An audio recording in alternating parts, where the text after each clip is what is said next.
fun. I love my partners. Yeah, and you probably got a bunch of people doing it. I don't have to do anything I don't want to do. David, Get my to grandson, is play got his theater. graduate degree, so he's still. The city council, the, hello, testing. The city council will not. He can only hope. Okay. Hello, testing. Try that again. City council for the city of Rollingwood will come to order Wednesday, October 16th, 2024 at 7:01 p.m. and we will begin with roll call. Ms. Brown? Brown, present. Alec Robinson. Kevin Glasheen. Phil McDuffie. Sarah Hudson. Gavin Massigal, being quorum present, we will move on to public comment. Anyone here wishing to make public comment on items not on the agenda? Step right up.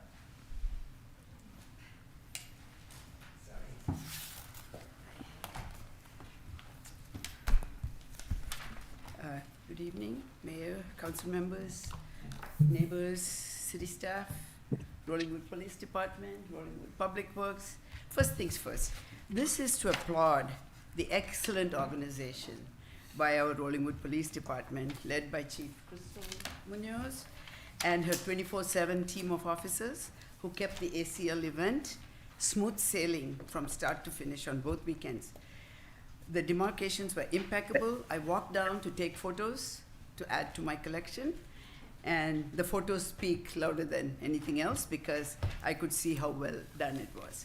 And this joint venture between the Public Works, the police, our city staff, was another feather in your cap, Team Rollingwood. I'm sure there are more accolades coming your way, but I just wanted to say my part here. Now, the second part that I am here to say is a rather serious matter.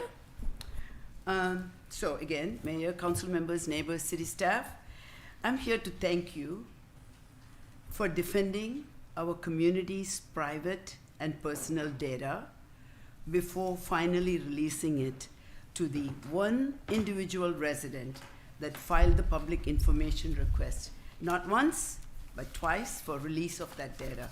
This effectively undermined our city's efforts to keep the data private, as promised to the residents when they responded to the survey last fall. At the September 26th meeting of the CRCRC that I attended, agenda number 6 had backup material relating to the data release and details of Rollingwood City attorneys, thank you, taking it all the way up the chain of command to the Attorney General of Texas's office to safeguard our confidential data. However, under the Public Information Request Law, the city was instructed to release the confidential data to the single requester. The city was unable to uphold their promise to its citizens. The city possibly spent hundreds of dollars on legal fees, and probably so did the lawyers hired by Bowie and Company, who had been designated to protect our confidential comments. In the modern tech lingo, I would say we were hacked. You know how you feel if your doctor, your therapist, your banker, or another entity that you trust to safeguard your private and confidential data alerts you to a data hack at their office? Yes, you feel betrayed, vulnerable, possibly also immensely outraged, or all of the above. This is exactly how many residents are feeling after they learned of the data breach, which many of them are still do not know because they're not on WhatsApp groups and other places where they could read this information if they didn't come to the CRCRC meeting. I found out at the CRCRC meeting. That happened because one solitary individual wanted to know everything about the commentators' home address, IP address, to name just the two asks, than what the rest of the community, about 400 of us, just kept our trust in the government. Anyway, everyone understood that question number 27 required their home address, but were confident that the address was to be used for survey verification by Bowie and Company. And I'm quoting this from the survey.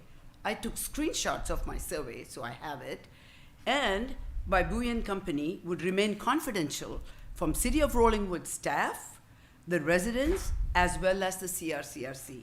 Judging from the frank and honest, pointed remarks in this list that was shared with the public, there are over 100 very pointed remarks about things that are going on in the community, which is all I had, and I commented from here. Judging from that, those honest opinions, currently many neighbors are feeling aggrieved by the requester's actions, despite the requester's claims that information was not shared publicly. Neighbors are privately second-guessing which neighbor knows what about their confidential comments. Folks are quite fearful of possible retaliation from neighbors for their honest responses to survey questions. Shanti, This that's is about not four- who we are. That's okay. I'm That's done. about 4 minutes. But Okay. my last statement, thank you. I sincerely mean that. Thank you to each of you and our attorneys for taking the actions to safeguard our data to the utmost allowable by law. And I'm going to give you all a copy for city minutes, because this is not something that happens in Rollywood. I've lived here 40 years. Thank you all for listening, and I am going to say bye, but you know what I'm talking about. Thank you, Shanti. Thank you all. Thank you. Thank you. Okay, with that, anyone else wishing to make public comment on items not on the agenda? Thank you. Getting in, no. Okay, moving on to agenda item number 2 under presentations. Presentation and discussion on the quarterly investment report for the 4th quarter. And I believe we have Abel. Thank you, Mayor. Currently, the city has about $719,000 invested with Texpool. That's the only place where we have our investments. And the yield has remained roughly the same throughout the year. Yield has been roughly about 5.3%. It's been fairly stable for the last 12 months. So nothing much has changed from our prior reports to council. Any questions about the investment report? Enjoy those rates while you got them. Not much longer. That's all I got. Any other questions, council? All right, thank you, Abel. With that, we will move off of agenda item number 2 onto agenda item number 3, presentation and discussion on the budget review for the 4th quarter. This is going to be the final report for the 23-24 fiscal year. On the on the revenue side, we did a little bit better, I thought, on property taxes. We collected about 99%. Historically, we collect about 97%. So, and the other estimated revenues that we budgeted for, all of them, more or less were met. So from a budget point of view and a performance point of view, the city did fairly well on the estimated revenue that was budgeted and collected. The big picture, the general fund collected about 96% of total revenue budgeted, and the expenditures came in at 87% of what we budgeted. So if you look at it from a fund balance point of view, our fund balance might have grown a little bit, and that's strictly based on budgeting. And if you look at it from a cash point of view, which is not in here because that's a balance sheet kind of item, we also did fairly well. The water fund, on the revenue side, we collected 103%. Expenditures were about 95%. So again, our budget was met as far as I'm concerned. The street maintenance fund revenue also exceeded the budget, and again, this is because of the sales taxes collected that was reflected in both the city budget and street maintenance and RCDC. We collected more than we had budgeted for on sales taxes. And on the wastewater fund, again, we exceeded the revenue that we had estimated, budgeted for, I should say. And expenditures were roughly what we had budgeted.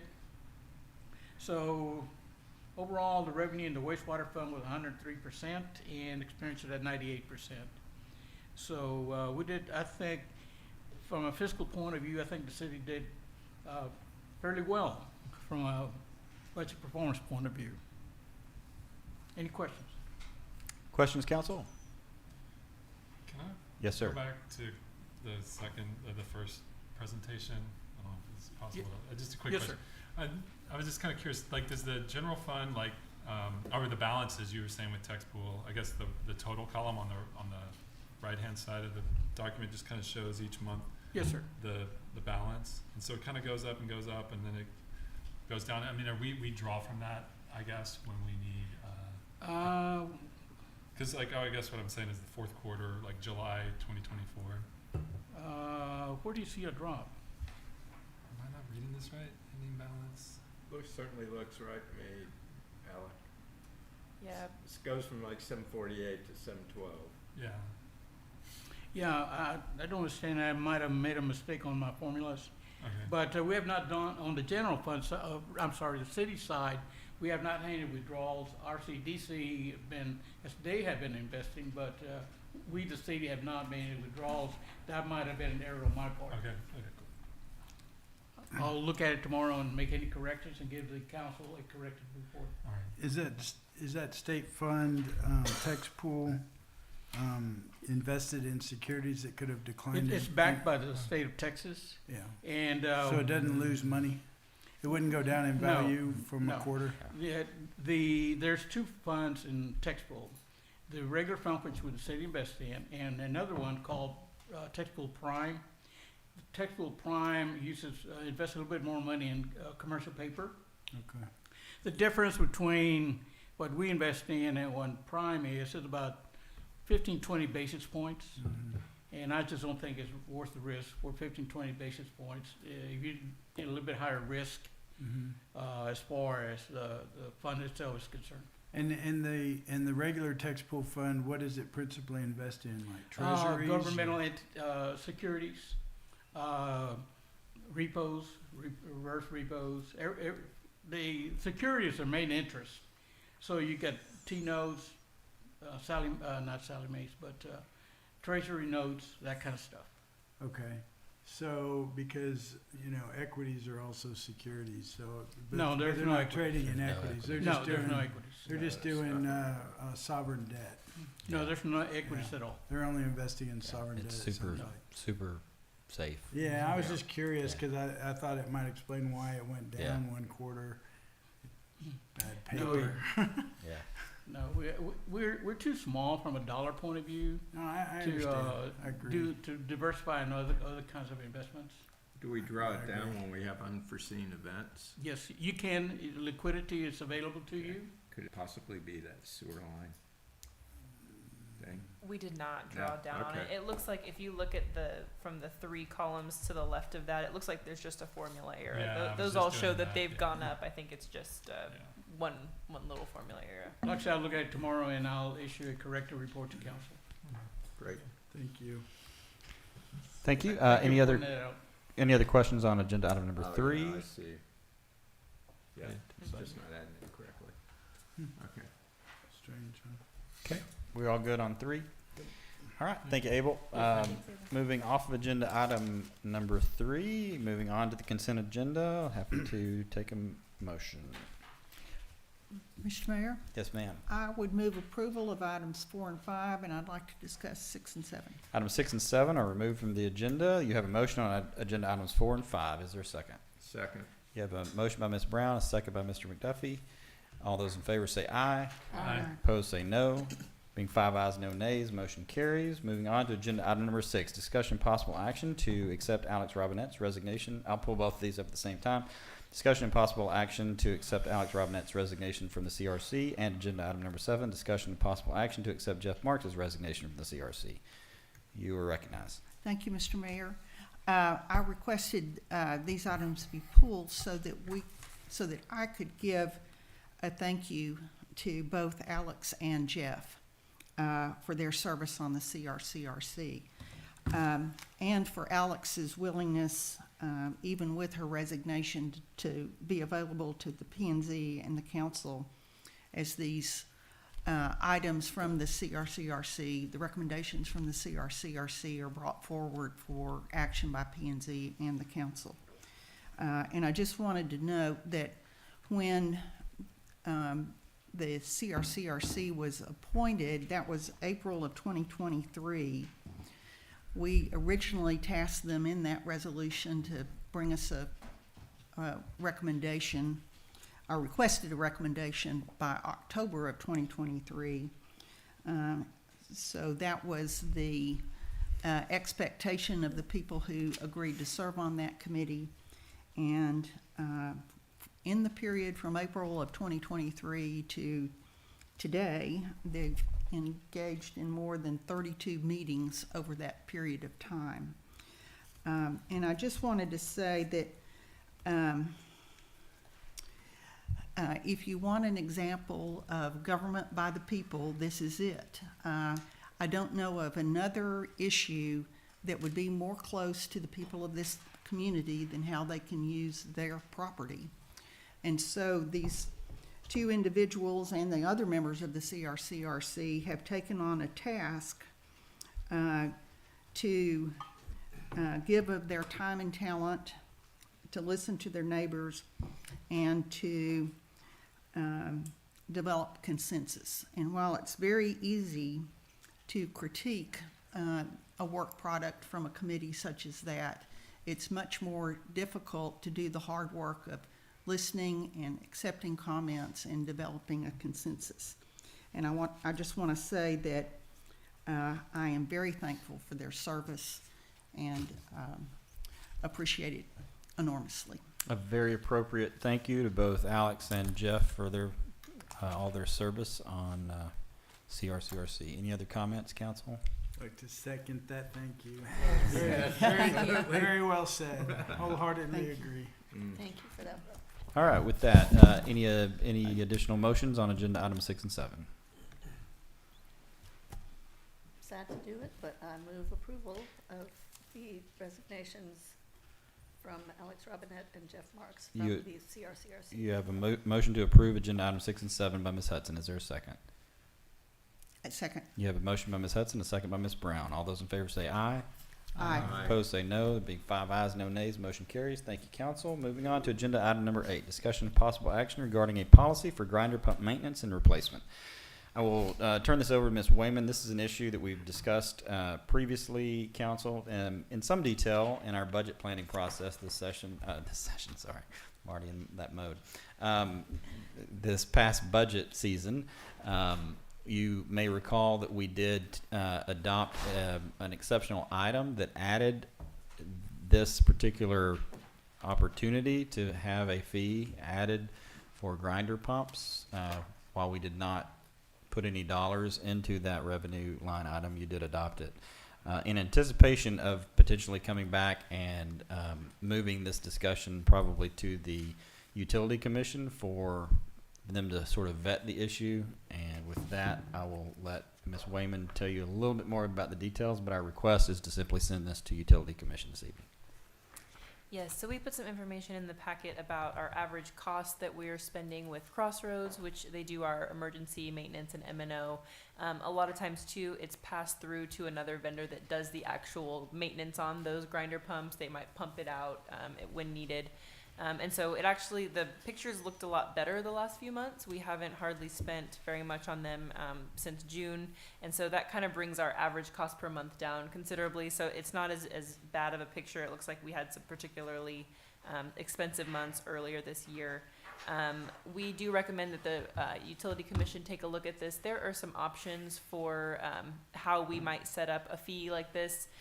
Some cities or units do it's entirely the responsible of the homeowner, which brings up a whole nother, set of concerns about whether it's being maintained as it should be, because it does connect into our wastewater system. There's splitting the cost, where the city would do the maintenance and charge back a percentage of the cost to the homeowner. That's an option.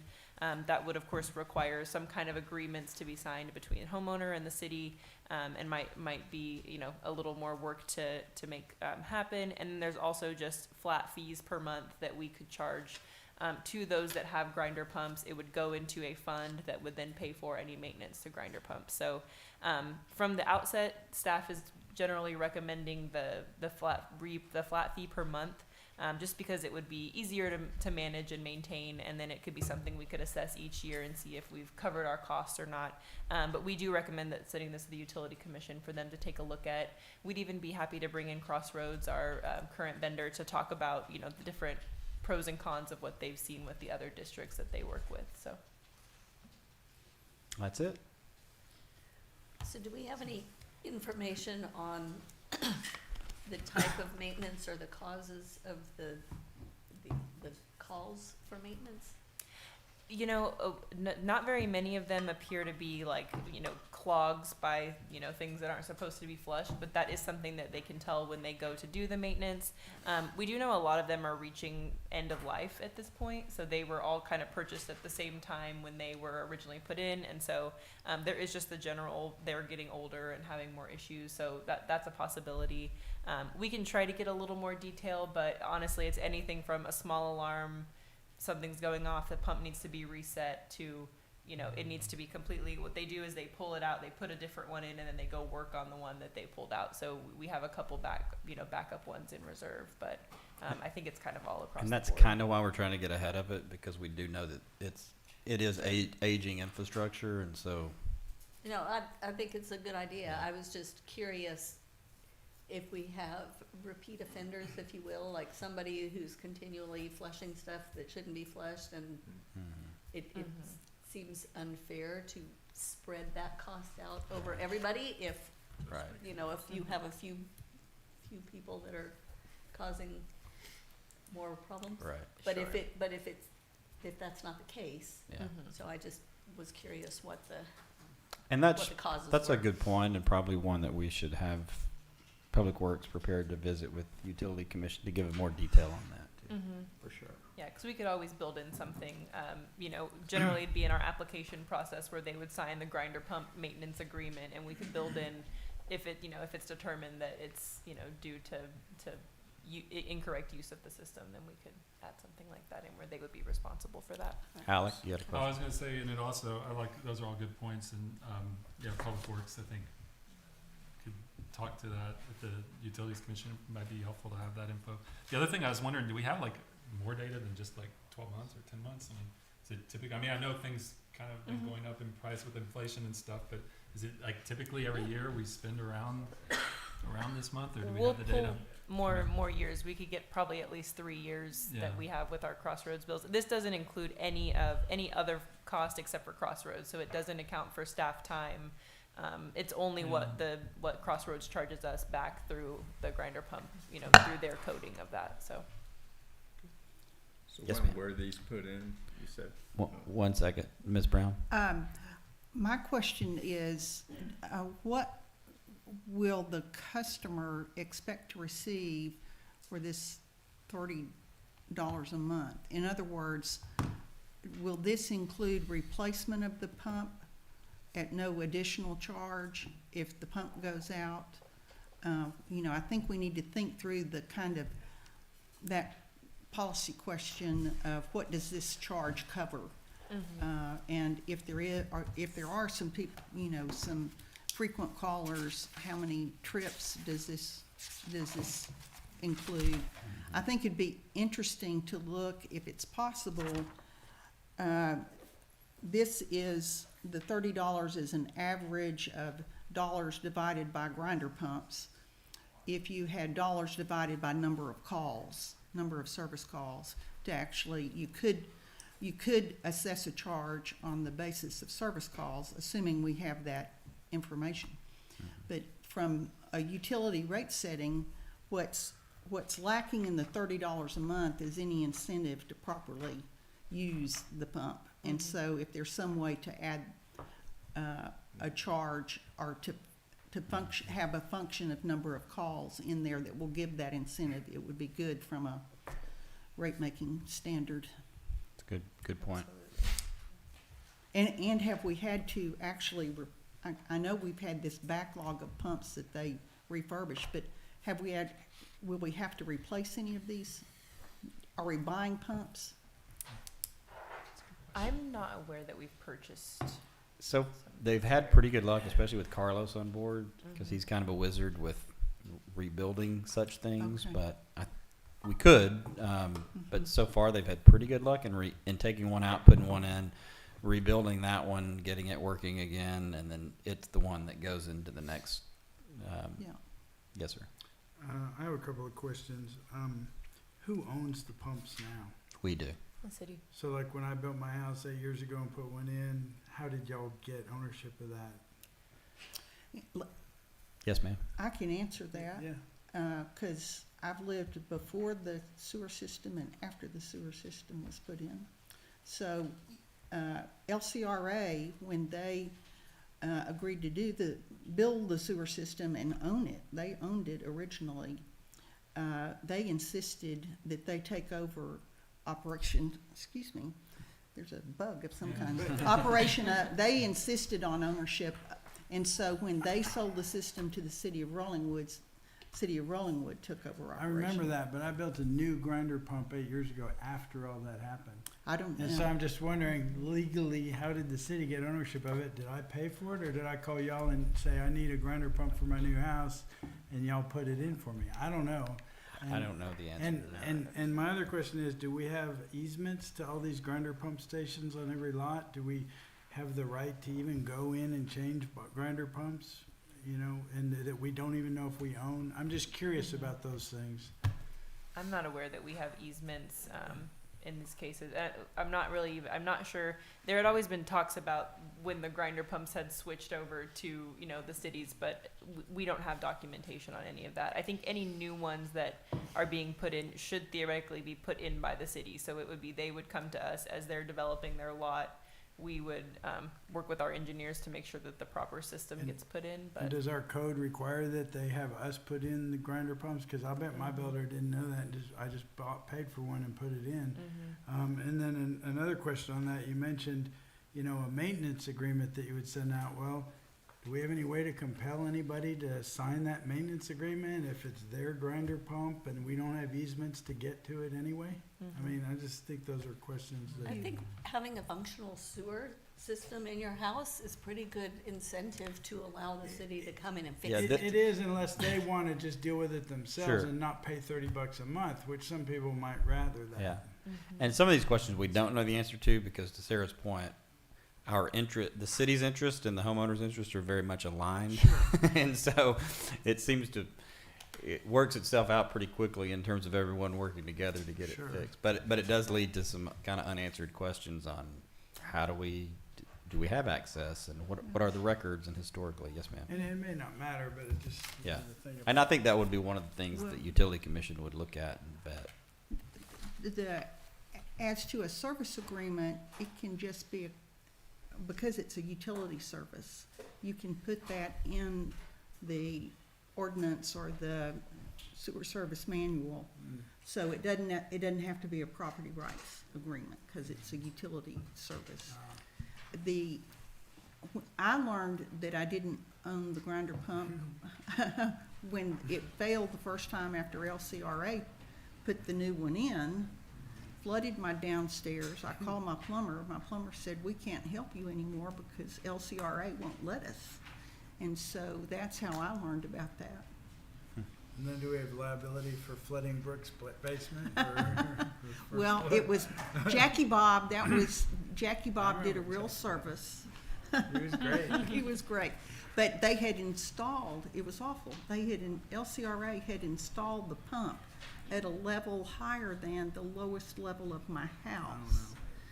And their excuse was, well, we would have had to use dynamite to get the tank any lower. And Jackie Bob said, well, I bet I can find a guy with a pick and a shovel that'll do that.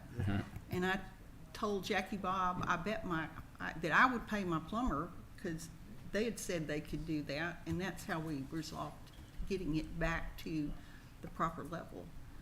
And then sorry to take up this time, LCRA came to put in the grinder pump, they came across my front yard and the old septic tank with the front end loader that crushed the septic tank, made ruts about 5 feet deep in the front yard, and I've never been impressed with their retail utility service since. Agreed. Mr. But I think these policy questions could bear the look of the utility commission and we can come up with something that's, Mr. McDuffie, as liaison to the utility commission, are you prepared? You may have to re-listen to these questions. Yes, but- I'm going to absolutely have to. Okay. And I plan on meeting with Ms. Wayman and perhaps yourself extensively prior to that meeting. Okay. Because I am not at all prepared at this moment. Okay.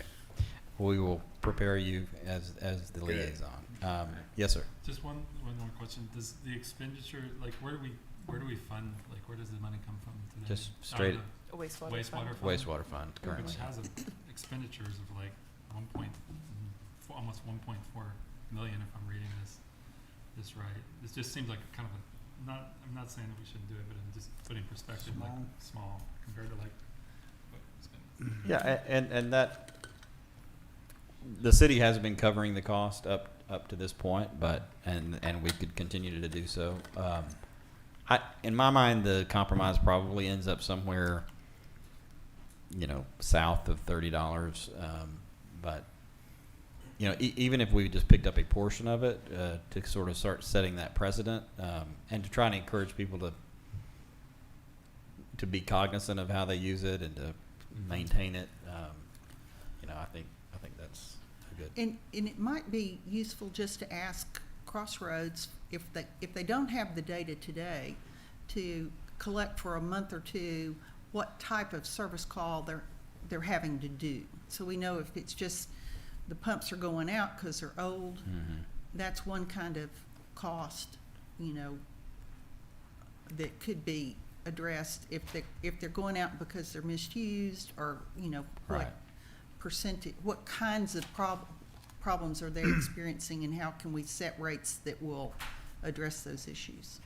That's a good point. Okay, is there a motion? I move that we ask our city administrator to take these comments into account and work with the council liaison and the utility commission for a recommendation. You have a motion. Is there a second? Second. You have a motion by Ms. Brown, a second by Mr. McDuffie. Further discussion? Hearing none, all those in favor say aye. Aye. Opposed say no. Being 5 ayes, no nays, motion carries. Thank you, council. Moving on to agenda item number 9, discussion and possible action on a site plan for 3012 Bee Cave Road. I believe I will recognize Ms. Wayman to explain the issue. All right, so this was on the agenda last month, and it was requested to come back with additional clarification and review from engineering and legal to ensure that it meets the code standards. So this is a project that the city believes is vested to the 1985 code that was in place at the time. There are certain things that do and don't vest, and that has been applied to this property. Building height is an example, so that was one that we discussed extensively at the last council meeting, as to whether or not that would be one that was vested. And so it was determined that this project is vested at the 1985 code, and that the building height, at least you'll see in the second attachment there is a memo on the commercial building height. And the ordinance that was in place at the time was that it should not exceed 35 feet. No building shall exceed 35 feet or 2 stories in height. It was determined based on the review of this project that it does not exceed that amount. I will say there was a previous memo, and the way the review of this project looks a little weird, because originally the reviewers were reviewing against the current code, not against the 1985 code. And so they had originally put in, and they had requested datum points, which is not something that is done in the commercial code. That's something in the residential code. So we all kind of had to stop and get on the same page with this review. But from what they have provided us, they are showing that this is now in compliance with the codes that applies to this property. So some from the current code and some back from 1985. And I believe we have some representatives of the applicant here today to discuss. But at this point, we're just looking for the process in our code, which lays out that the city council must approve commercial site plans. And so that is why it is here before you all today. Thank you for the explanation, Ms. Wayman. I'll recognize anyone that's here to testify on the issue, and then turn it over to council. Anyone wishing to offer comment? Nope. Okay, with that, turn it over to council.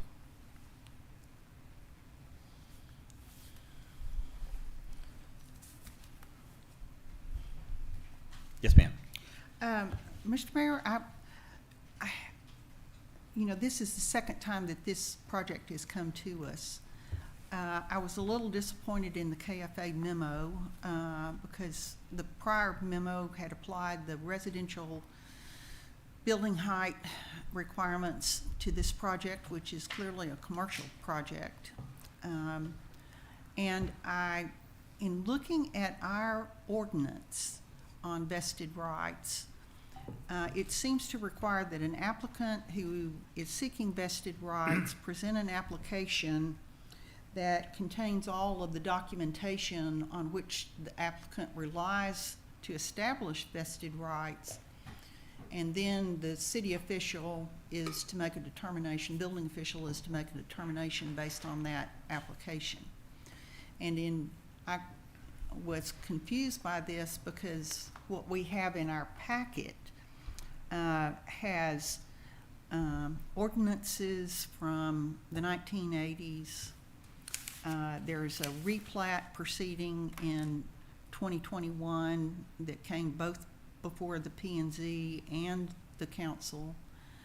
And we don't have the 1985 plat apparently in our file that was the basis for the applicant's claim of vested rights, nor do we have anything that shows what the project was at that time.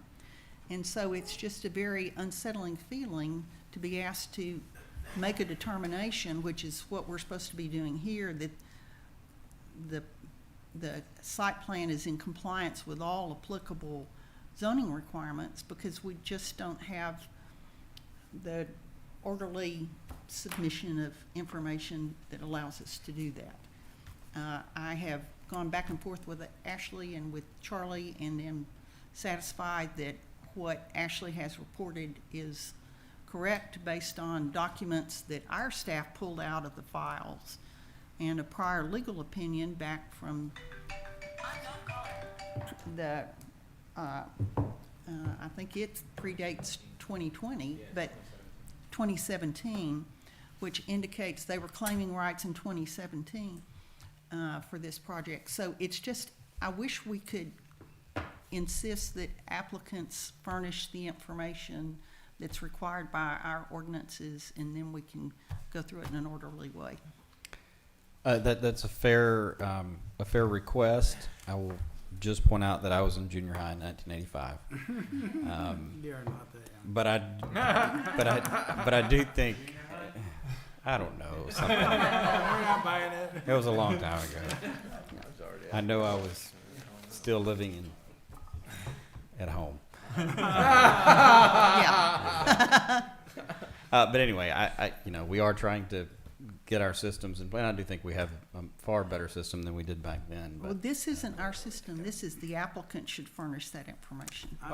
I agree, but they And I do just have want to. to state one thing, just so that everybody understands, the provision that was cited by Councilmember Brown was not adopted until after we determined that this issue occurred. And so the 2017 determination by the city attorney that the project was vested was prior to us adopting the requirements that you cited, just so everybody knows. The requirement to, That they submit a bunch of documentation for purposes of determining whether or not they're vested or not. well, I think the way I'm it, I'm just saying that that's as a factual matter. well, what I would say is, the way I read our ordinance, it says if you want a site plan approval and you're claiming vested rights, and that's what we're doing today, then you, the applicant, bear the responsibility of proving up and submitting all the documentation required to establish those vested rights. So I wouldn't have spent 2 or 3 hours trying to figure out what was going on here had we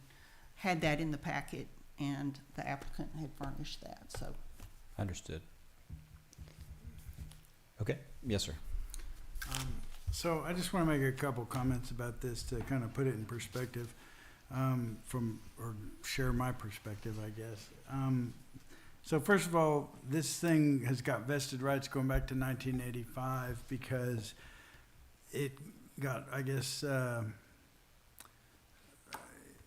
they followed the plan with the plat, and I guess we fixed that problem now because we have plans with a plat or a project with a plat expire in 5 years, which we're allowed to do under state law. So that's been fixed where we're not gonna have another case of, hopefully in the future, you know, cases where 40 years later, someone comes in with a plan long after our code's changed. So this is kind of a legacy problem in a way from an old legal structure that was flawed and has been fixed. As one comment. Another comment I have on this project is that I'm looking at the elevations. It looks like it's 40 feet tall, and our maximum height is what, 35 feet tall on the commercial quarter? So it's 5 feet over height, and it's built on a cut slope, and it's not an egregious, you know, excessive building. It's a modest building. I understand why they wanted a little bit extra height for the parking underneath. I don't think it's good public policy for us to like try to err on the side of keeping them at 35 instead of 40 under these circumstances when the, you know, it is a murky historical legal mess. And, you know, otherwise, what are we doing? We're forcing them to go down to 35 and squeezing their garage overhead space or something. It's just not, I don't think it even makes the project better to knock it down to 35 feet. I think it makes it worse probably, which is why they want 40. And I don't think the extra 5 feet is so, you know, gonna be so shocking and offensive to any of the neighbors behind them that it would even matter, especially with it being a big cut slope that they're going into. So I would just, you know, suggest that whatever the motion is, that we just, you know, put this thing to rest, approve it and move on. Okay, thank you. Alec? Is it 40 feet or is it 35 feet? I'm trying to read these and understand. We're seeing Let's see, I thought it 40. looked 35 on the Yeah. KFA memo. Is there, So 35. And I think the ordinance now is 30, didn't we? I think that's what we passed. the current ordinance? Yeah, I it's think current. that's maybe what he was, Yeah, so it is still 5 feet, but it's, yeah. just a different 5 feet. yeah. Right. It's not those 5 feet. Okay, any other comment? Happy to take a motion. One other comment. Did the neighbors get notice of this vested rights application? No, they did not. This is just the site plan. They would get notice when the building permit process kicks in. That part would require notice, but this process did not. Okay, I thought the Include notice. vested rights statute required when the notice is based on a plat, that fair notice is provided to neighboring properties. We have, this property backs up to 2 residential properties.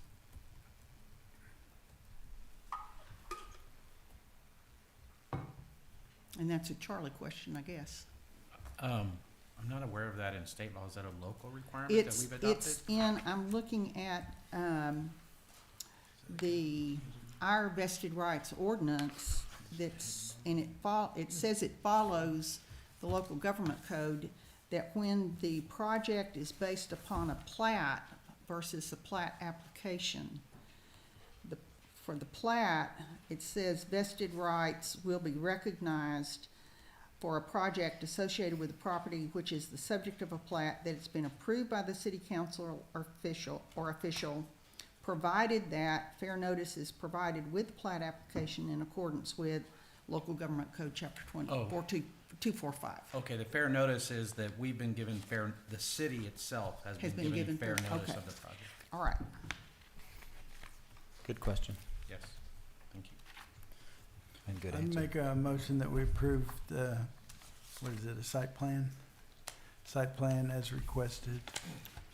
You have a motion by Mr. Glasheen. Is there a second?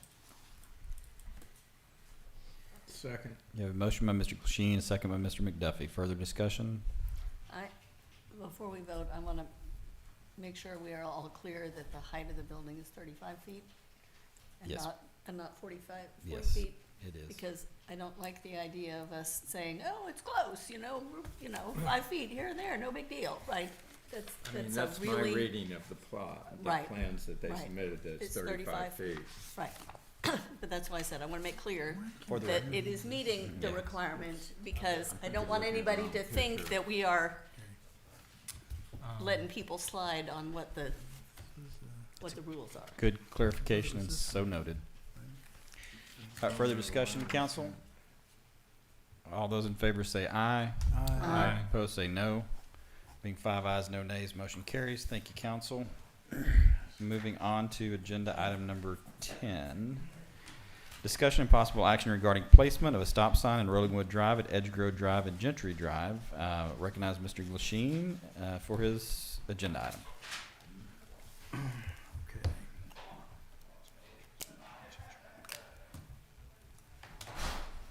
So I had received an email request from a resident that we consider this item again, and I put it on the agenda in case the resident or any of our neighbors wanted to come and speak on it. That there's, concern about children crossing the street there and visibility at the intersection. I brought this up, over a year ago, and there wasn't much interest on council in considering a stop sign there, but I wanted to bring it up again at the request of a resident. And I'll echo that. I also received a letter from the resident, and I'm glad that you brought it forward. I know, as we've discussed previously, it's not quite as easy as just plopping a stop sign down wherever we see fit. It is somewhat in our discretion, but there's also the Texas Manual on Uniform Traffic Control Devices that's published by TxDOT that gives certain standards that we try to adhere to in those instances. I know there's been some discussion, and I think I've had it, I think with the neighbor, and I think others have brought it up about doing a traffic study. And that traffic study, it's not a study just to see how many cars go through there. It's a traffic study is much more comprehensive to look at it if you're causing unintended consequences by the placement of a stop sign, and again trying to adhere to those standards that TxDOT sets forth. Happy to handle this however you all see fit. I will say on an enforcement side, we have had numerous conversations with the police department about trying to continue to beef up enforcement along that area, and I know that we're doing that on a weekly basis, and have stepped up some of our patrols in that area. So we are trying to do some things on the enforcement side to get at this issue. Crosswalks are another issue that can be addressed in these sorts of transportation studies or traffic studies. Again, that's also in a community that doesn't have sidewalks. That's also not as easy as just painting some stripes on the street, because you can't just have people walk from a yard to a yard without some access issues, some disability access requirements and that sort of thing. So it is a little bit more complex than just plopping down a stop sign somewhere, but we're happy to look at it, whatever council wants to do with it. I appreciate you bringing it forward. Yes, ma'am. I haven't seen the complaint or is it that to stop, what's the issue here? There are a number of homes along that area that have children that play in the yards, and traffic does sometimes Along Rollingwood Drive? along Rollingwood Drive. Okay. And so it's a concern about safety for families that are trying to get to and from the park and utilize the community. So where would it stop the traffic on Rollingwood? I'm having a hard time visualizing a traffic stop for Rollingwood Drive at Edgegrove. I am too. And so- Okay.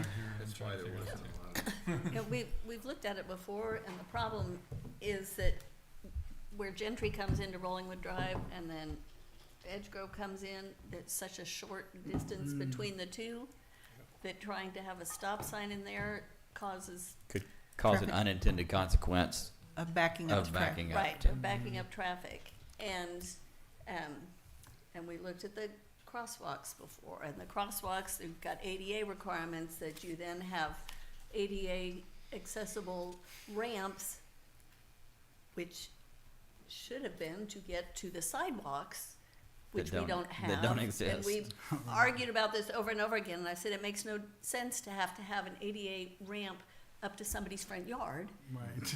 but I was assured at the time that that was the requirement, which is why we didn't ever put the crosswalks in, and was also told by a traffic professional that people frequently assume that a crosswalk is like, gives them a force field, you know, so that if they're in a crosswalk, then they're safe, It can be, and it can give them a false Less sense of safe. security, and they walk out and.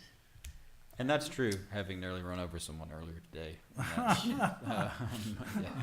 Who had a false sense of Yeah, security? right. Okay, go ahead. And that, and I have spoken just this last week, probably to the same resident who asked me the same thing.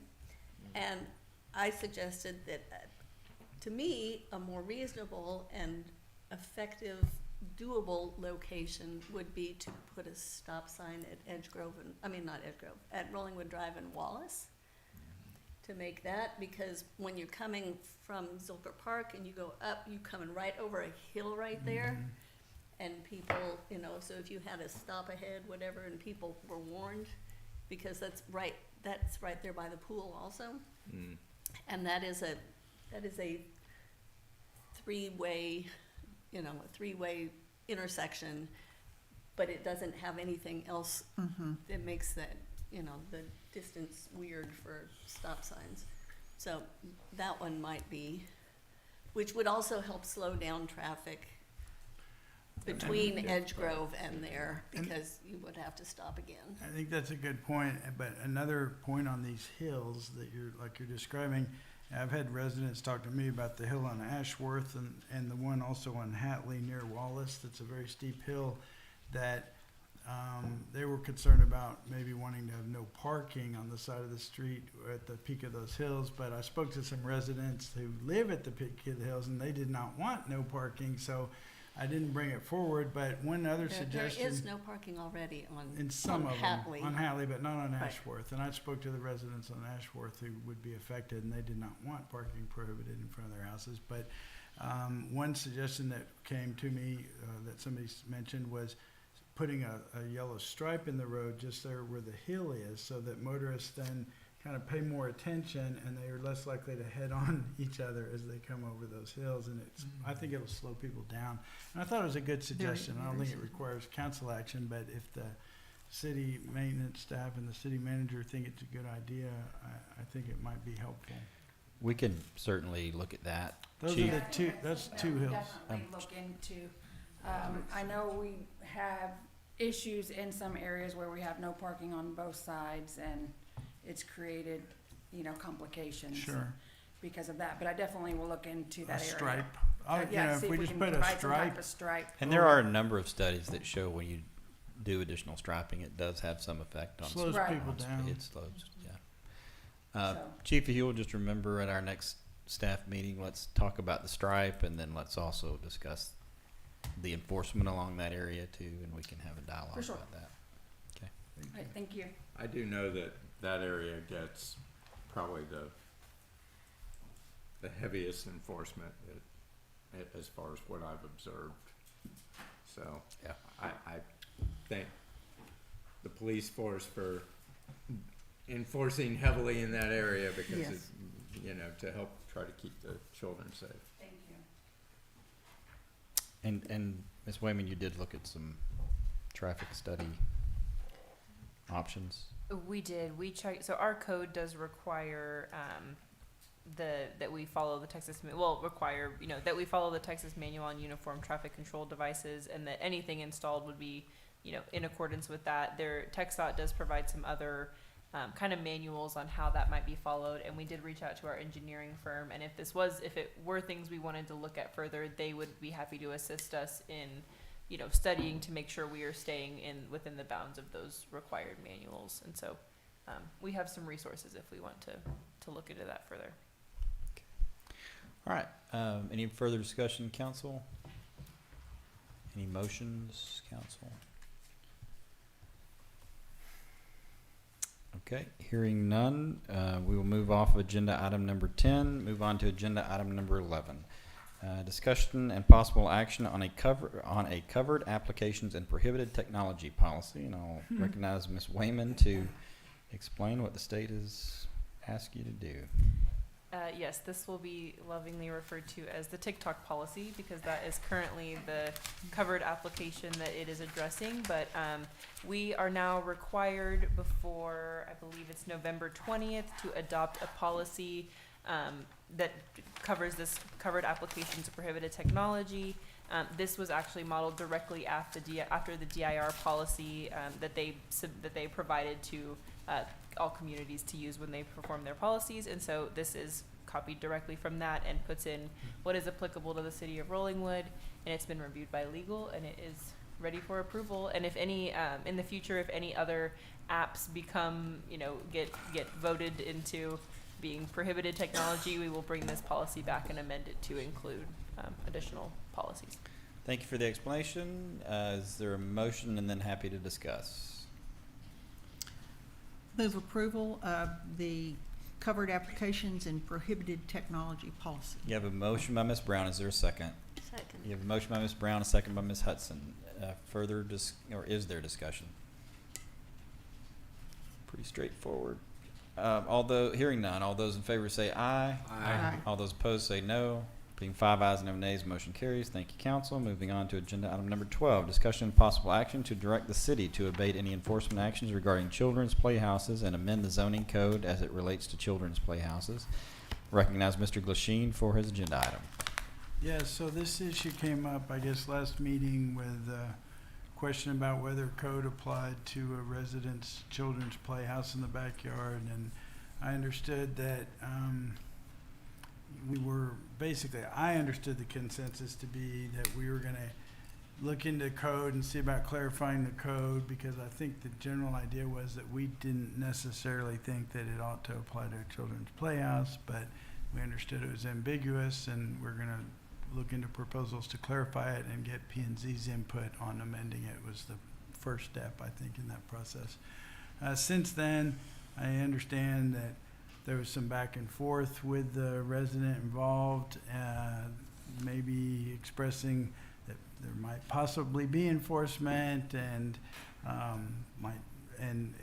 some back and forth on legal where the resident talked about, enforcing their legal rights and such. And my suggestion was to the city administration to exercise some prosecutorial discretion in this regard and not try to enforce the code against the playhouse until we sort out the code issues. And also I wanted to express my personal position and see if council agrees that we don't need to be enforcing the code against a homeowner's playhouse, particularly before we do a review of the code. And I would hope that a review of the code would lead us to amend it such that we are not subjecting kids' playhouses to building code. Thank you, Mr. Glasheen. I do tend to agree with you on your position on this policy. However, we feel like we don't have a lot of flexibility here that we thought we maybe did to begin with. So I'm happy to entertain any motions that you have, and then we can discuss it and vote it. I guess my first motion would be to ask the city to refrain from enforcing any applicable code to children's playhouses pending further action by this council. You have a motion by Mr. Glasheen. Is there a second? Second. We have a motion by Mr. Glasheen, a second by Mr. McDuffie. I recognize the council for any discussion. So I agree with the idea that a children's playhouse shouldn't be a big deal. The problem is that we have gotten ourselves into a lot of circumstances where we say, we don't need to have a rule on that, everybody will be reasonable. And then everybody's idea of reasonable is different. And in the case that we have in front of us, the playhouse is, 14 feet tall? And it's like 5 feet from the fence line? And the windows in the second floor of this playhouse, look, I happened to see the next door neighbors who did not complain and have not objected to anything, although they now have this two-story playhouse, you know, that looks into their master bathroom window. And it has windows in the playhouse that are aimed right at their master bedroom, or the bathroom. And it's painted hot pink and lavender. So I think that we can't just say, build whatever you want to, because that's not, we have code for a reason, and we should enforce the code that we have, and where it's not clear, we should clarify it, and in this case, it definitely needs to be clarified, because we looked and the code that we have is conflicting. So it definitely needs to be cleaned up, but I don't think we can just say, we're not gonna enforce and people can do whatever, because that has consequences for the neighbors that, you know, that they have not spoken up, they don't wanna speak up, but at the same time, you know, that doesn't seem very considerate of the neighbors. Thank you, Ms. Hudson. Mr. McDuffie. I agree with all that.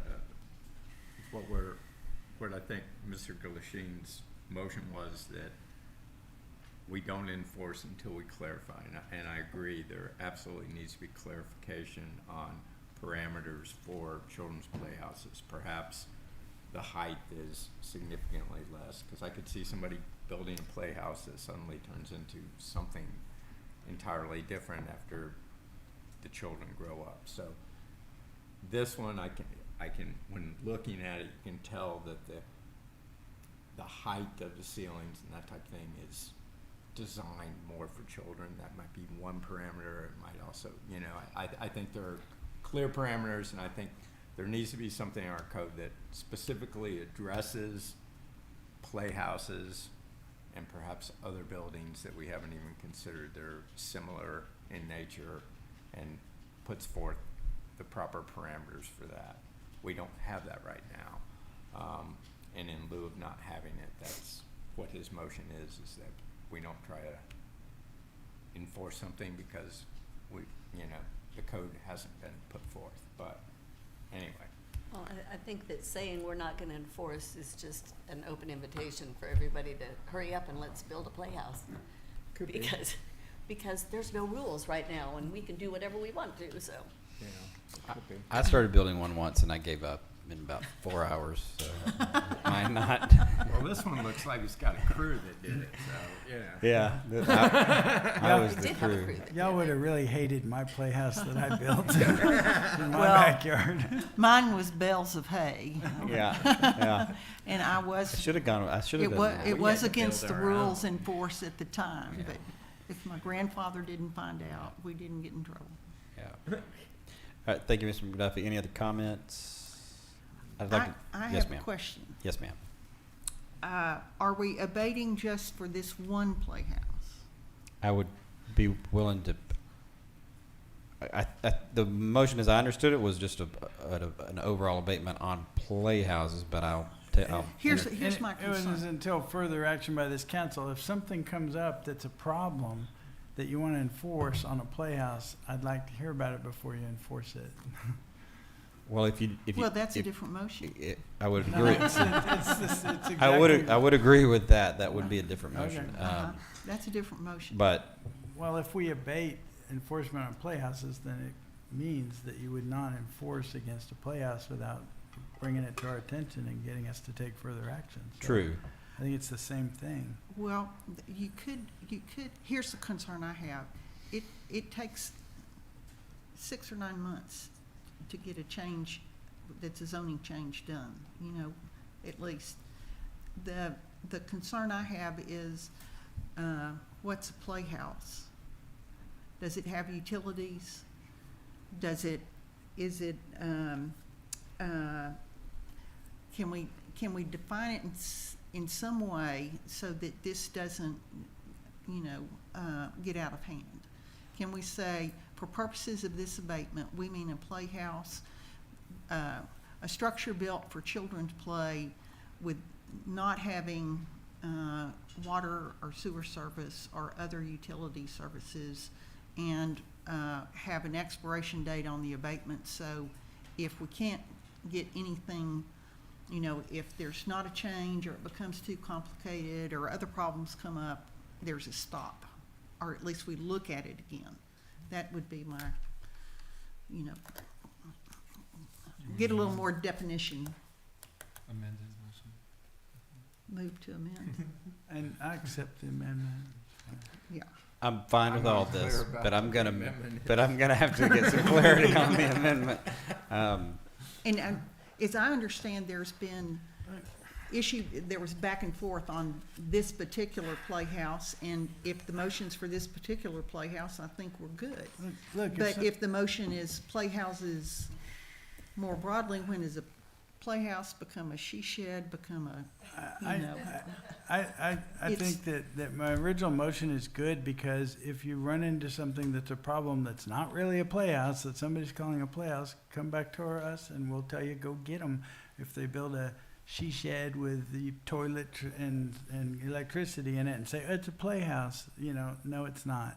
So we can deal with it, but right now, I want to send a very clear message to the voters that we are not going to hassle them over their children's playhouses. And I'd like to just debate action until the ordinances are amended or until you bring something to us for further action. Okay, that sounds like not accepting the Yeah, I amendment. changed my mind. Okay, that's I get it. your I get it. prerogative. I just tried to herd the cats. I was out there for a second. Okay. Okay.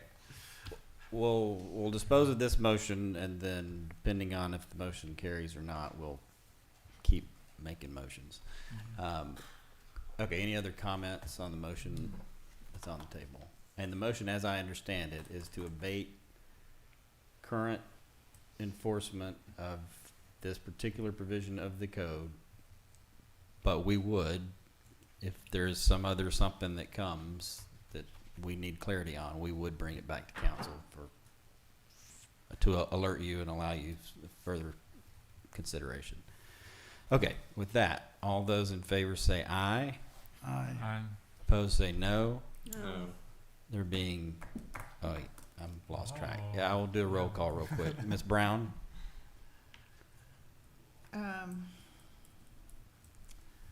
a no, because we want to offer an alternative motion. Mr. Robinson? Yes. Mr. Glasheen? Yes. Mr. McDuffie?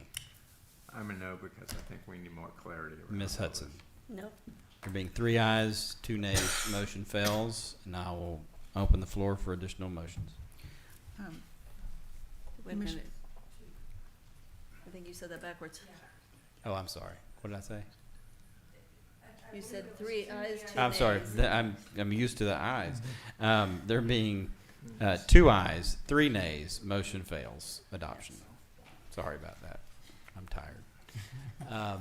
With that, I will reopen the floor for any additional motions anyone would like to make. Ms. Brown.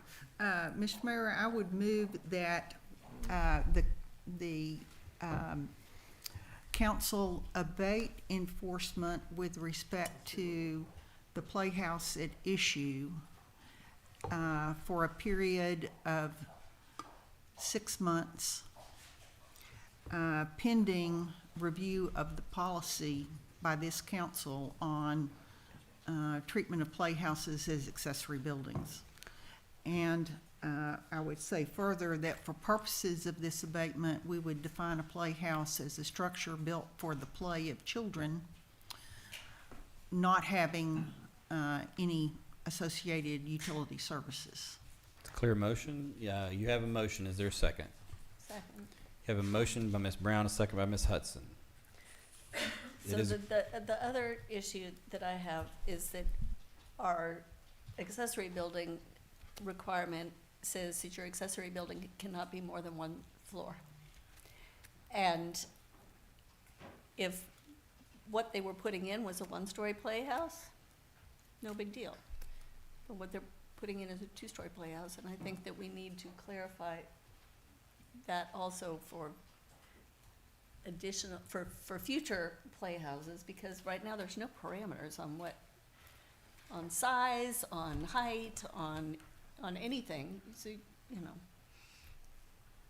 What I would have built for a playhouse for my kids would probably be much more modest, what some other people would think was completely reasonable to put in for their kids.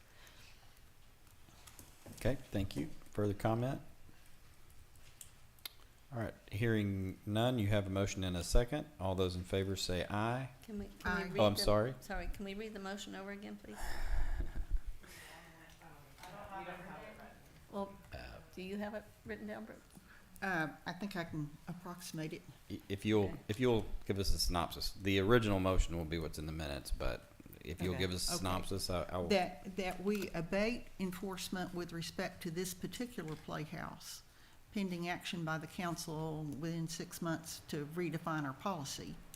And that for purposes of the abatement, we define a children's playhouse as intended only for children, a structure intended only for the play of children, and not having any associated utility services. That Water, is- wastewater, electricity. Great synopsis, that's how I heard it. Okay, but if we're only abating this one playhouse, I realize that halfway It's- through my motion, yeah. if we're only I abating consider this it- one playhouse, then, I considered it belt and suspenders in that particular one that's being abated could not get too creative with the abatement at hand. Well, and if we do abate only for this one, then we'll ask, I'll amend my motion to ask that the council bring, if we have any other playhouses seeking permitting, they bring it to us. well, the problem is that they didn't seek permitting, Well, because they didn't think they needed a permit. if we have any other playhouses for which this motion does not cover, then the council bring that to us, staff bring that to us for further review. Can do. Is that even? No, the original motion, everything she just said will be covered in that original motion. The addition being that any new playhouse to be built would be, the council would be notified and we could take up appropriate policy for that new playhouse anytime Okay, then I will. during the abatement. So that last part will be added to the motion. She's amended her motion. Okay. Further discussion? Hearing none, all those in favor say. Can we, Mhm. I think we need to bring this up, and I don't know if we need to send it to P and Z, or if we need to have. I'll someone- recognize you for that motion next. Okay. All those in favor say aye. Aye. Opposed say no. Being 5 ayes, no nays, motion carries. Recognize Ms. Hudson. I think that, Hang on just a second. That last motion, I'm abstaining from. Oh, I'm sorry. You got it. Four ayes, There and being I'm abstaining. 4 ayes. I'm sorry. I It's okay. misstated the vote. No problem. I didn't say nay or abstain. And Kind of quiet. There I'm being quiet. 4 ayes and 1 it usually abstention. means aye, but Mr. Glasheen abstaining. The motion still carries. in protest. And with that, I'll recognize Ms. Hudson.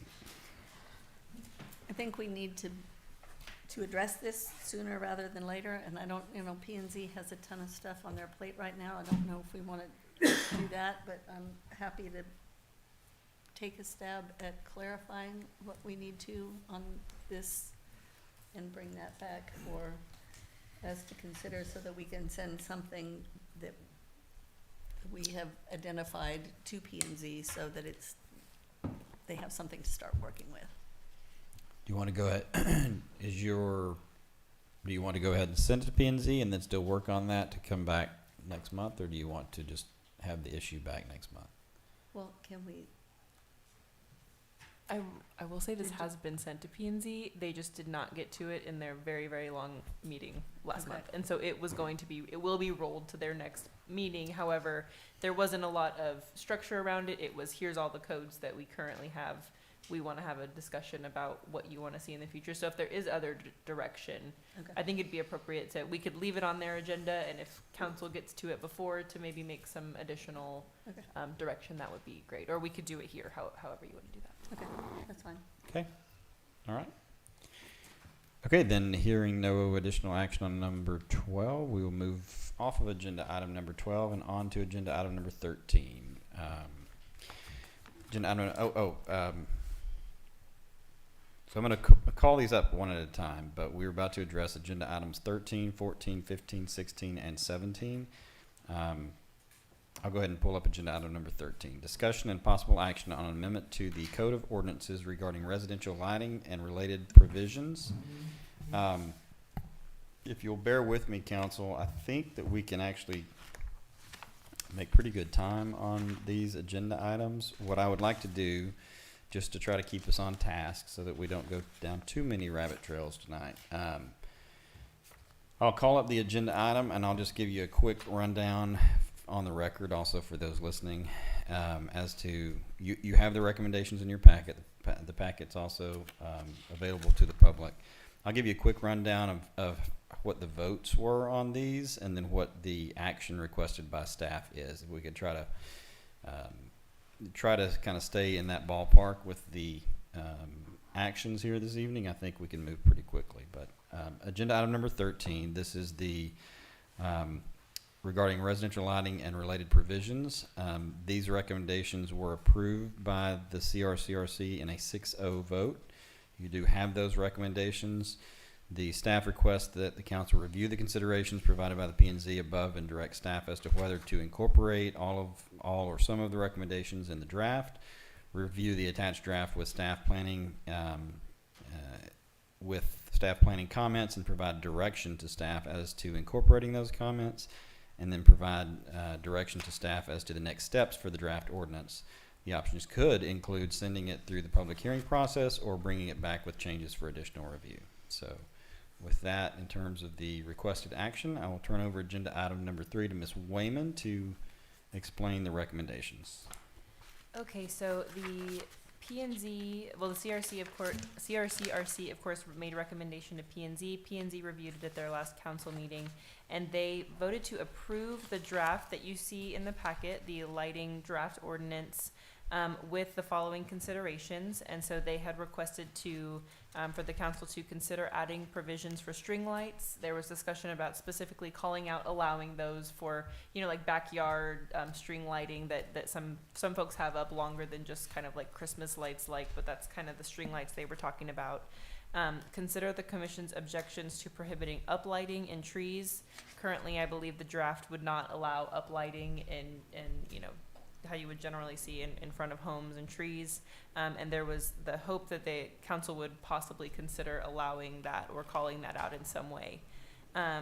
Consider not requiring replacement fixtures to comply with the new code. So the thought would be old fixtures would not be required to be updated immediately upon passage of this, but if it were to be passed and then a new fixture needed to be added later, it would then be required to comply.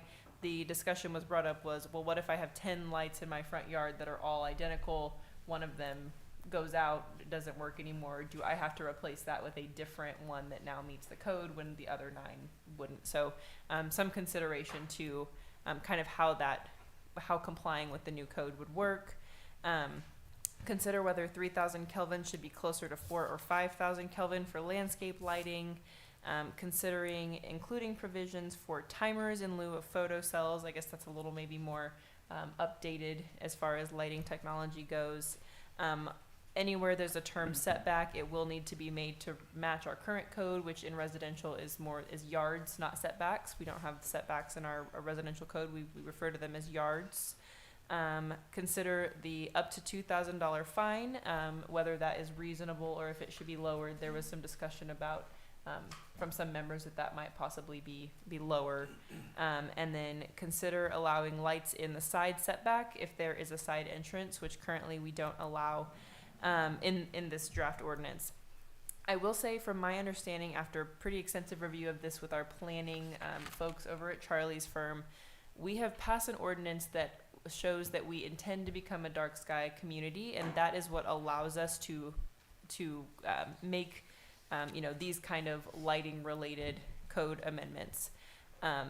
from my understanding with them, until we actually become a dark sky community, until that has all, we have done all the steps and become a certified one, we cannot be stricter than the draft dark sky rules. That is my understanding. So we can do everything up and to what they recommend, but we can't be stricter unless we actually become a dark sky community. And so you'll see we added here to all of those considerations in red, whether something would be allowed or not. So when it comes to string lights, for example, adding a provision to allow that would be allowed because that is less restrictive than the dark sky requirement. So we just couldn't be stricter is what kind of the point of that was. And so we made comments here for each of those considerations of whether we felt like it would work or if there were concerns.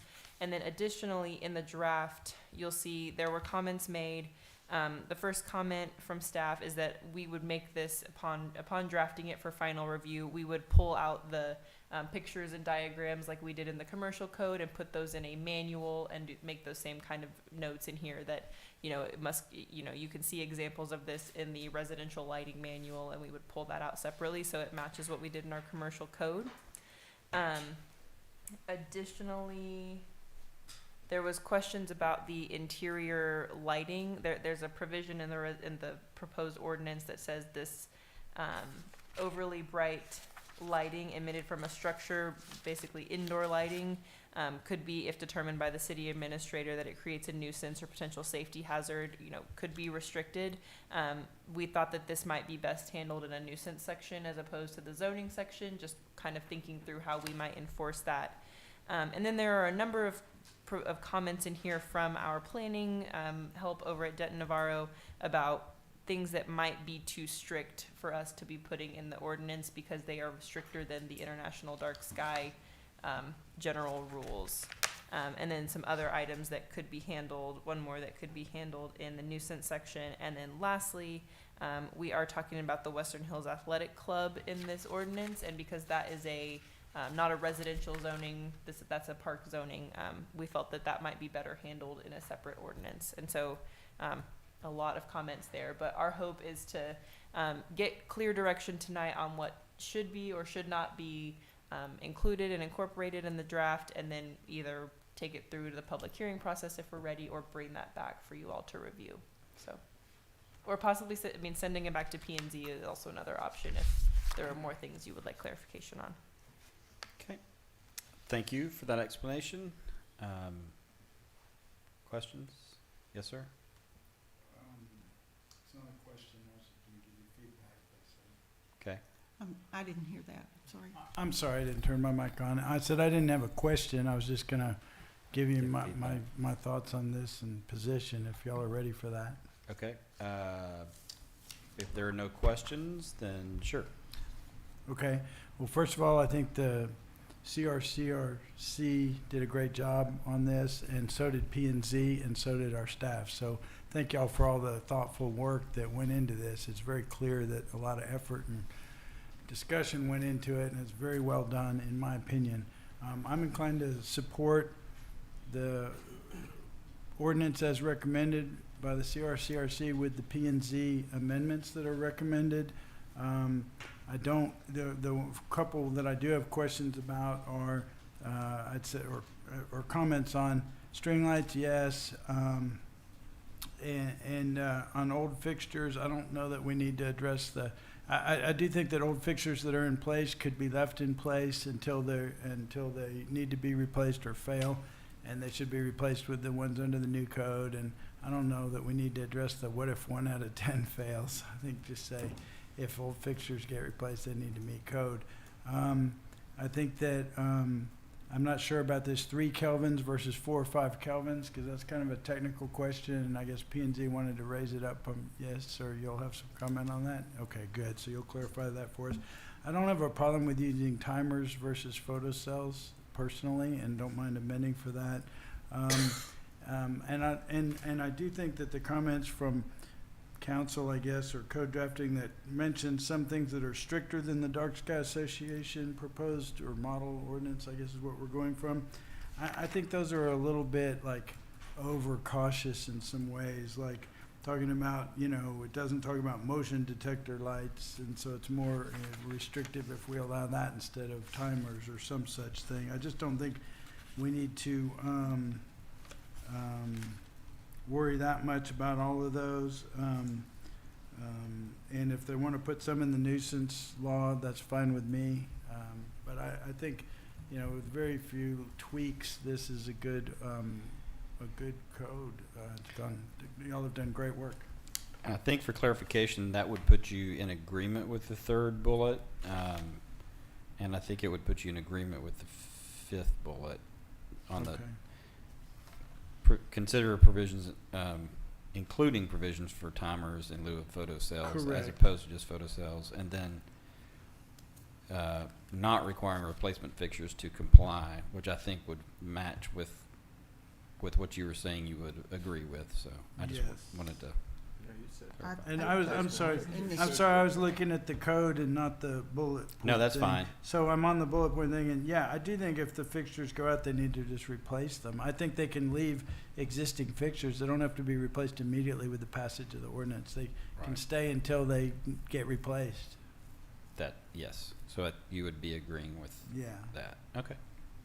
Good So comment. sorry, I didn't hit the bullet point. No, you're thing good. You're where good. I was should just have. stuck on the bullet points. Yes, ma'am? I'm in agreement with Kevin with, I think, two additional comments. One is that I would agree with allowing string lights so long as they're turned off at 12 p.m. You know, people enjoy being out and doing things with string lights. And secondly, I think overall that we need a provision in here, if we don't have it, that light that comes across the property line is not is prohibited, so that you don't have light trespass. We put that in the commercial code, but I think we want a light trespass provision in here so that, for example, I can go with a light on the side setback so long as it doesn't cross the property line or cause, you know, your side doors across from their bedroom. You know, you don't want. I think that if we had a provision that limits the light trespass across the property line, then we can be more lenient on these other things. Don't they all have to be shielded anyway on this new ordinance, so they wouldn't be able to light trespass? They're all shielded or Well, pointed up. the string lights would not be shielded. Yeah, that's the only one that, Yeah. and That's be an the- exception. And and what I- are the time limits on lights that are currently in this proposed code? Because if you mentioned midnight, but I think we have times, like that these outdoor lights have to be off. I think it's probably 10, I don't think 11, so. 12. I don't think that's. I don't think we think have it in the there's a current time. code. and There's I not don't a think it's in- time? But we can. No, because anybody that has motion sensor lights. Well, going on but Westlake 20 Hills has, lights have to be out at a certain hour, except for security lights, which have to be on a, if they're motion activated, have to go off after 10 minutes. That's what I remember Westlake Hills code says, just as an example. But if we don't have a time that any of the exterior lights have to be off, they can stay on all night, I don't have a problem with that. Was just trying to clarify it. I don't think there is, maybe Mr. Fleming knows. Yes. Oh, one other comment before I go on. The Westlake Hills is covered by the lighting ordinance that we adopted in connection with comprehensive plan. It covers everything except residential, all zoning districts except residential. So, So it includes park? I beg your pardon? It includes park zoning? Yes. Okay. Recognize Mr. Fleming. Oh, thank you. I'm Jerry Fleming, 305 Nixon Drive, and sorry if I'm going to go into the weeds with you a little bit. I didn't know when I wrote this, back in April and May, what we were going to get into. On May 22nd, you adopted a resolution to be intended to be certified by Dark Sky. And that added a lot of complications. You had to do that in order to write an outdoor lighting that pertains to residential and commercial buildings. And so I want to first clarify that it's building mounted lighting, not landscape lighting, not parkway lighting, is Is that correct? Council, because chapter 3000 is our old 2439, and it was amended in 2021. Now, when they amended it, they added the provision that you got to be certified for dark sky and not make anything more stringent or restrictive. And a good example of that is the 3,000 degree Kelvin, which is, according to medical studies, is an optimal temperature, color temperature, versus blue light, which decreases the production of melatonin and messes up your circadian rhythm right before bedtime. So you see all the dark sky people now wanting 3,000 or lower. But because, now, getting back to the ordinance, statute 3,000, in order to become certified, initially, there's a couple steps. You have to comply with the minimum standards. And I believe Ashley gave you the minimum standards. And we can't go more restrictive than the minimum standards. Where the minimum standards is not the full body of the dark sky ordinance, which is much more inclusive. So we have like 3,000 is the minimum standard for dark sky. And our state said you can't go below it to like 2,500, and dark sky, you can't go above it. So you're stuck right there at 3,000. That's an easy one to fix, and that's what we got in the ordinance. But now when you say you can't have, the ordinance said you can't, they initially wanted at least light fixtures of 1,000 lumens to be shielded. And now the state law says you can't have anything more than 3,000 shielded. In other words, you can have 900 lumens unshielded, which to me sort of guts the idea of dark sky, but that's the minimum standard. Okay, now that's, all those are numbers, and we can tweak the ordinance for the numbers.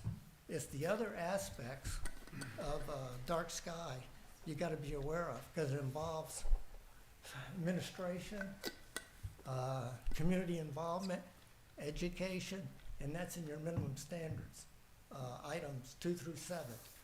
When you get done, you even got to put a road sign out on your road saying you're a dark sky community. Number 5 is the only one I have difficulties with because it talks about demonstrating success with renovations and projects. And I don't know how we demonstrate success without a control. I have a question. Can I interrupt you for a question? Sure. My understanding was, and first of all, I appreciate your expertise on this. This is great to hear from you. But my understanding was that what we did was we passed an intent to become a dark skies city, which allowed us legally to even pass this ordinance, but that we're not necessarily going to succeed in becoming a dark skies city or even take whatever the next steps are. That's So, right. and you're talking about some of the requirements to actually complete the process of becoming. It was the and part. They tweaked it in 2021, and Galvin ought to like this. The The state envir- law or the Dark Skies Association? Well, they tweaked the. They being who? Legislature, state legislature. Okay. And Chapter 3000, which dealt with building materials, Right, I remember. methods, and all that. Okay, just let me read it to you, because if people didn't want to become certified, and I'll get into, it takes a year and a half to 4 years to get certified, the process. It's involved. So, the part was you could say you become one be intent. We all got the intent to be certified. And does not regulate outdoor lighting in a manner that is more restrictive than the prohibitions or limitations required to become certified as a dark sky community. Okay.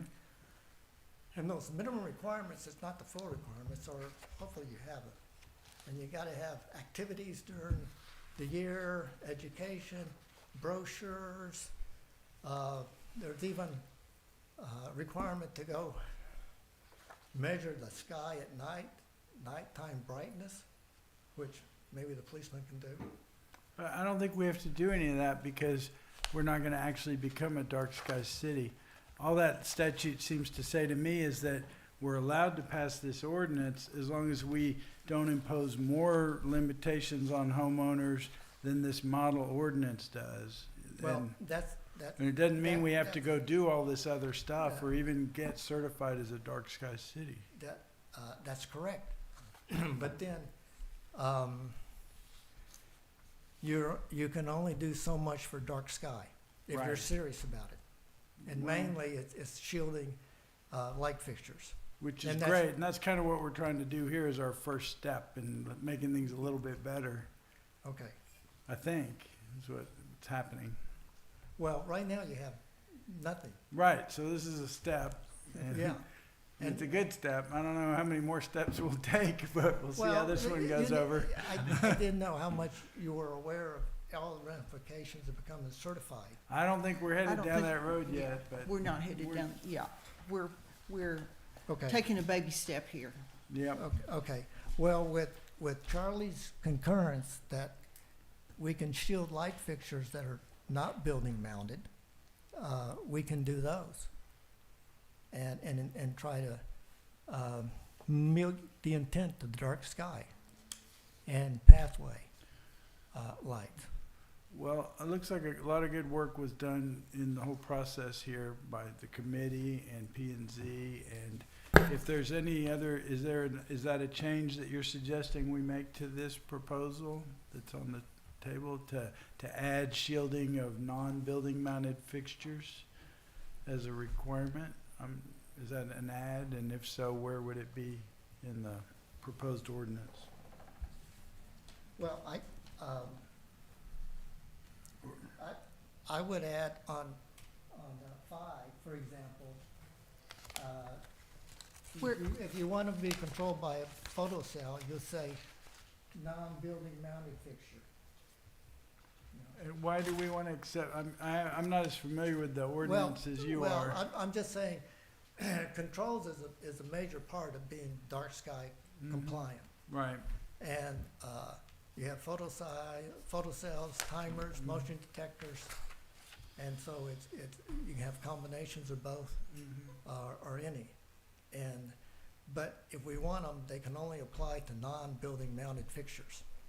Okay, we can't require them on building mounted fixtures, Right. but we can require that building mounted fixtures be shielded.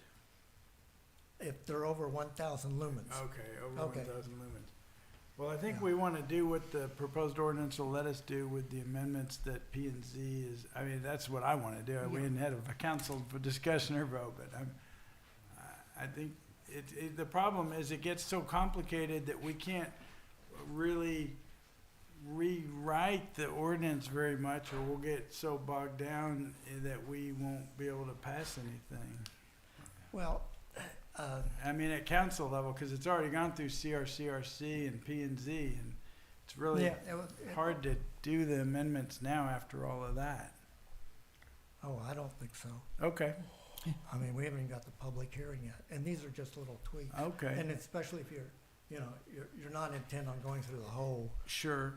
ordinance. Do you have a memo that you could submit to us so that, because we can't take notes and work through the drafting now, but if you have a memo of proposed amendments, we could take those and give them to our council and then have it put in a kind of a Sure. bullet point process for us to vote on as we vote on all these other Or tweaks. it'll eventually go to P and Z also, so they can do Okay. that as well. Yeah, it's gotta come Okay. back around. I think what we're actually doing here is further refining a draft ordinance that would then go to public hearing at P and Z and Okay, come to us for public hearing and Okay. then adoption.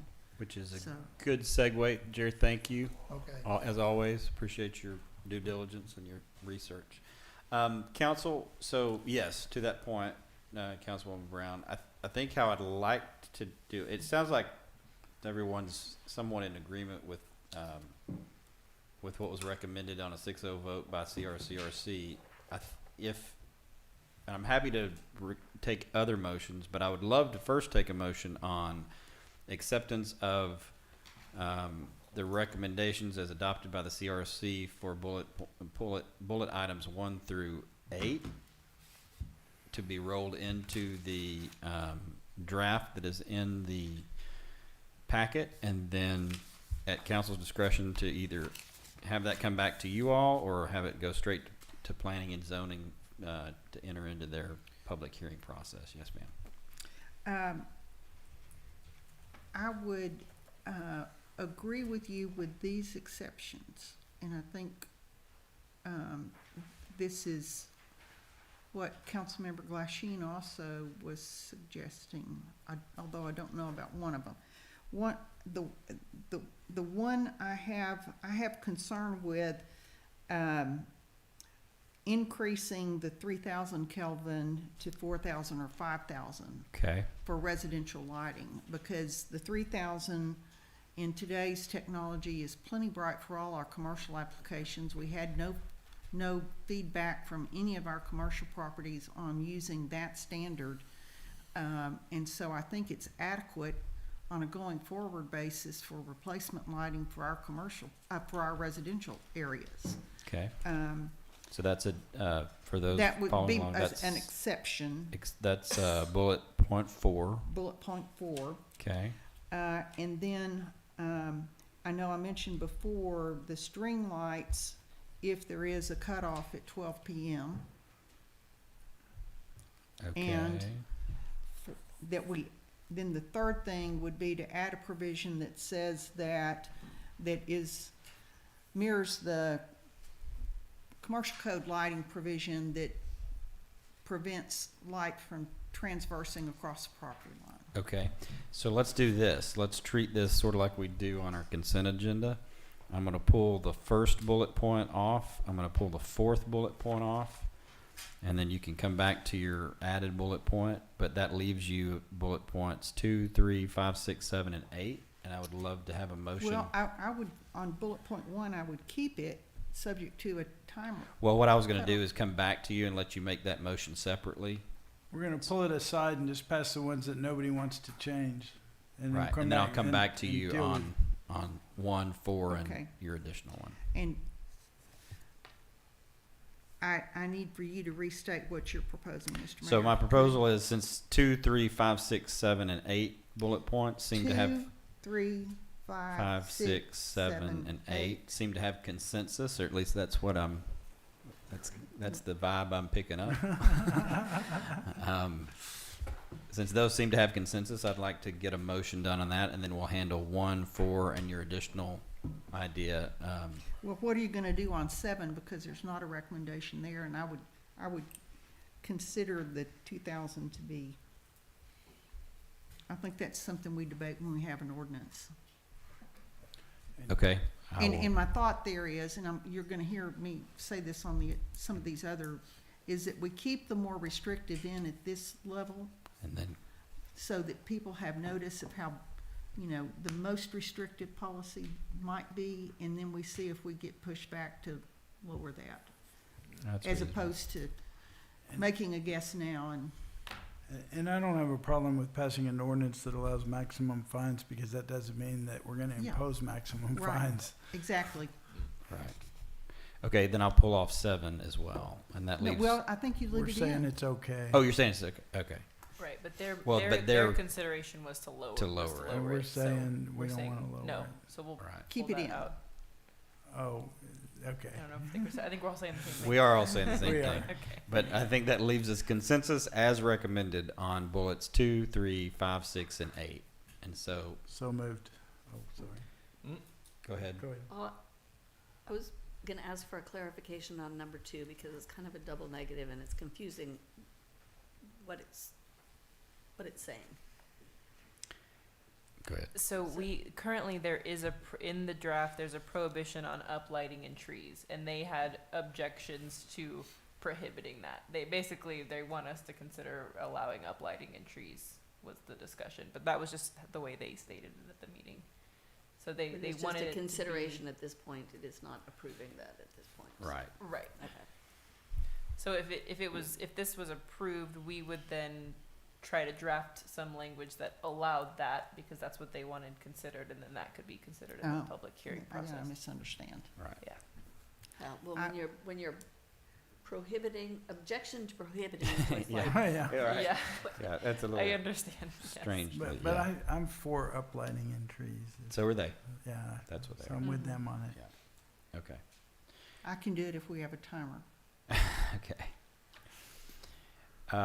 as a first step. All right, so I moved as requested to agree with numbers. 2, 3, 5, 6, 8. Okay, so moved. Okay, you have a motion to Alright. adopt the CRC's recommendations on bullet points 2, 3, 5, 6, and 8 as presented. Is there a second? Second. You have a motion by Mr. Glasheen, a second by Mr. McDuffie. Is there further discussion? Hearing none, all those in favor say aye. Aye. Opposed say no. I'm abstaining. I just don't know enough about it. Yeah. That's fine. And Ms. Brown, that was an aye? Yes. Okay. So you have 4 ayes and 1 abstention. Motion carries on bullet points 2, 3, 5, 6, and 8. That now takes us back to bullet points 1, 4, 7, and Ms. Brown's additional one. I'd like to take a bullet point 1 first. Happy to entertain any motions. I would move that the draft allow for string lights with the requirement that they not, that there be a 12 PM cutoff on string lights. You have a motion. Is there a second? Second. You have a motion by Ms. Okay, we'll discuss that. Midnight. Yes. Yeah. Midnight. You have a Thank motion, motion by Ms. Brown and a second I have an amendment, he seconded. by I Mr. seconded it, McDuffie. Further discussion, recognize Mr. Glasheen. I propose an amendment too, that we put a light limit on it, because string lights, by definition, it could be 60-watt bulbs that are strung over the entire yard like you see at a wedding. And I think the intent in allowing string lights is to allow something that's more like the Christmas lights or the very low light output of decorative, like garden type lighting. So if we put maybe a total light output limit on it too, it might prevent future problems. I was thinking I- this was the, they That is the- sell the, That is what they're talking about, but I do Boxes. think, it's not like a Christmas light, it's the bigger bulbs, and people put them all over their, They're over both their patio and They're over both their- string lights, and so are like 60-watt bulbs that are strung around a big courtyard for outdoor wedding. Right, but that's what I'm saying, I think we need to clarify what we mean by string lights, because it is not like little Christmas lights. I would suggest that by adding a provision for string lights, that would probably include a definition of what string lights are, so I And think we, with maybe a lighting output limit. yeah. I would agree with Mr. Glasheen with the is it watts? Wattage or lumens or, I don't I know. would go with lumens. Lumens. We'll figure out. I'll go buy some Good Christmas lumen lights. limit. What's I'll a good look at the lumen limit? box that I have at my house. A lumen that I'm limit? Put up and see Maybe a what the lumen limit. ringing Yeah. on it is. Okay, you have, that would include a definition. It will make sure it includes a definition. Okay, okay. The- Make people turn their Christmas lights off at midnight? Right. Well, in the commercial ordinance, there's an exception for holiday lighting. I don't know if that's in That's- here, but we need an exception for holiday lighting. There, there is one? What if you celebrate the I believe holidays there is all Any 12 months recognized, a year? Okay. any recognized Well, we holiday. can't ban Christmas lights and playhouses all in the same meeting, or we're gonna be in trouble. I was trying to allow Christmas lights. Okay, council, this just in. This just in. There is an exception for Seasonal decorations. There's, yes, Yes. that. Okay, well, that's good. Now, and I will say, just as a Okay.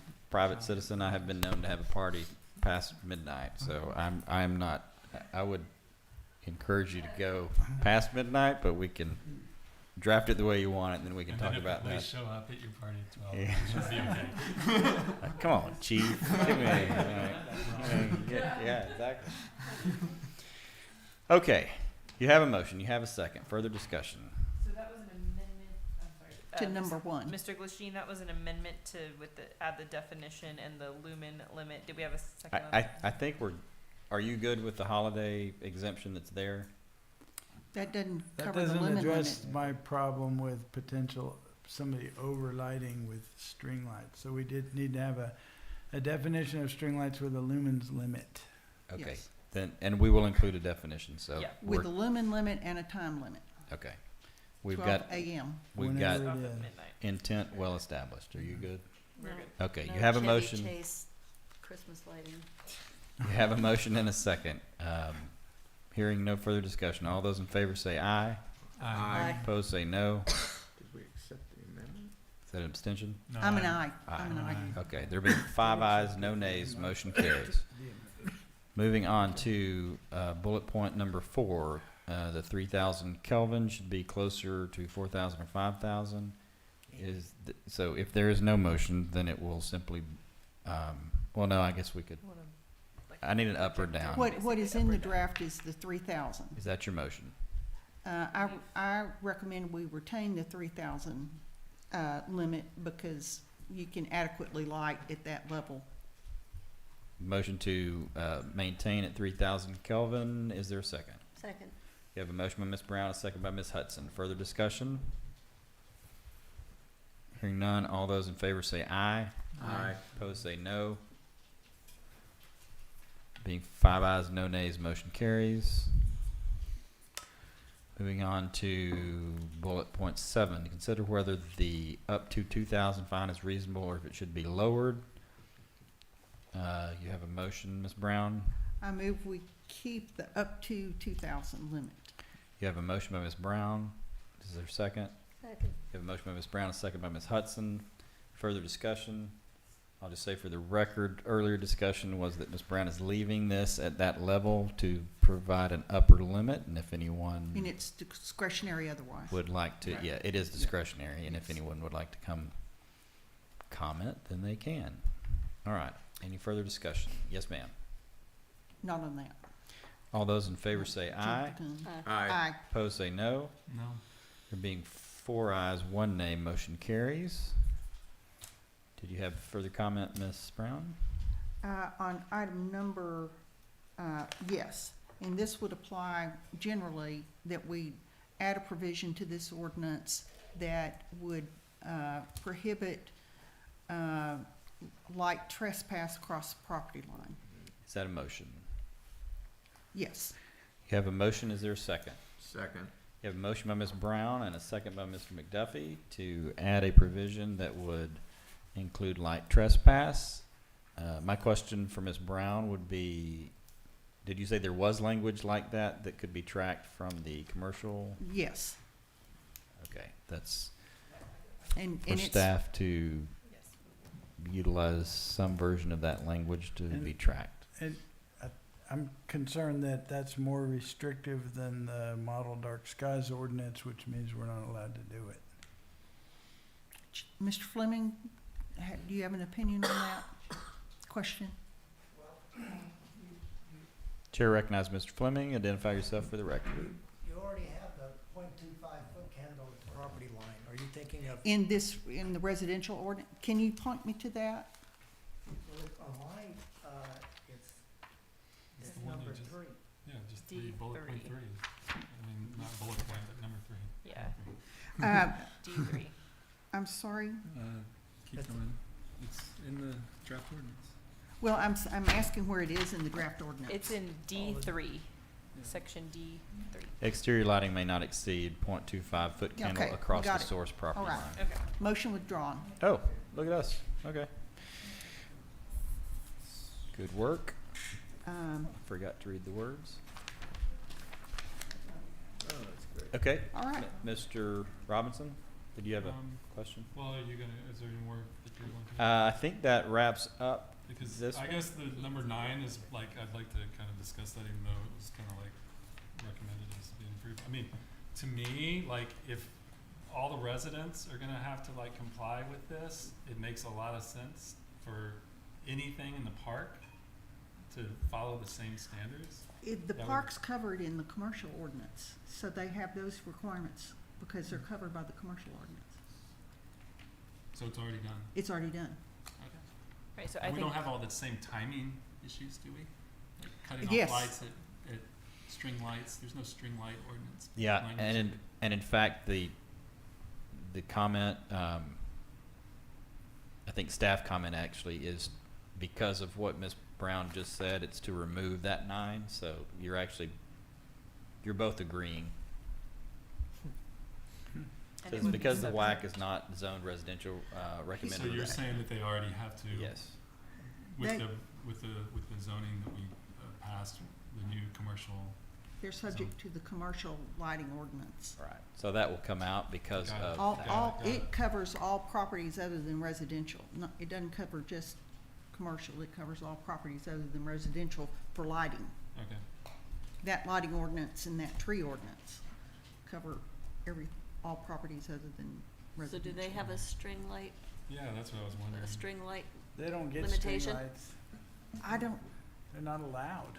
Well, they Well, got but them they all have over them. the place, all over the They place. have them, yeah. 911. And lights in every tree. Okay. Just saying. And they're on all the time. That's fine. well, I guess there's is there a motion to address that issue? well, and they're existing, so they're grandfathered at this point if they're existing, even if they're already subject to the commercial lighting, everything but residential. And I would just lighting. say, for we do from time to time have to chase people out of there, and Well, that's I think when it started happening. It used to be nice and dark across the street there. And then like So- kids would swim in the middle of the night. yeah, and- yeah. so. Ah, okay. I saw you looking at me back there. Good to know. Back in Yeah. 85. No? Yeah. So Okay. I think, yeah, I think, yeah. 9 would come out. I think that, Paragraph 9 would come Yes. out. Mhm. okay, so with that, I think that disposes of agenda item number 13. Anything else you need? So also, as we're drafting, just to add some clarification, so we will go back and re-review everything that were flagged by the planning as possibly too strict, and make sure that that's not overly, as Mr. Glasheen pointed out, that we weren't too, critical of those sections, and if they're allowed to stay, those can stay. So that's everything that's in blue in the draft ordinance that there was a blue comment on. We'll go back and take another look at those, it sounds like, and then, it sounds like we were okay with pulling out anything and moving it to a nuisance section if we felt that it would be better handled in a nuisance section. Okay. Yes. Tell me again what your recommendation is on the blue comments? Mr. Glasheen, what was it that you mentioned about all those comments being maybe too, I thought they were sort of we can go through them in detail if you want, but just in general, I thought they were kind of trying too hard to find fault with our proposed ordinances being in more restrictive. stricter than- I thought it was. I thought some of that stuff wasn't really that. Like, for example, the first one they're probably right on about the 1,000 lumens, because that seems pretty black and white. I think that it's okay. The second one talks about timers or cutoff lighting, and I think that's okay because the draft ordinance talks about, I think, we don't.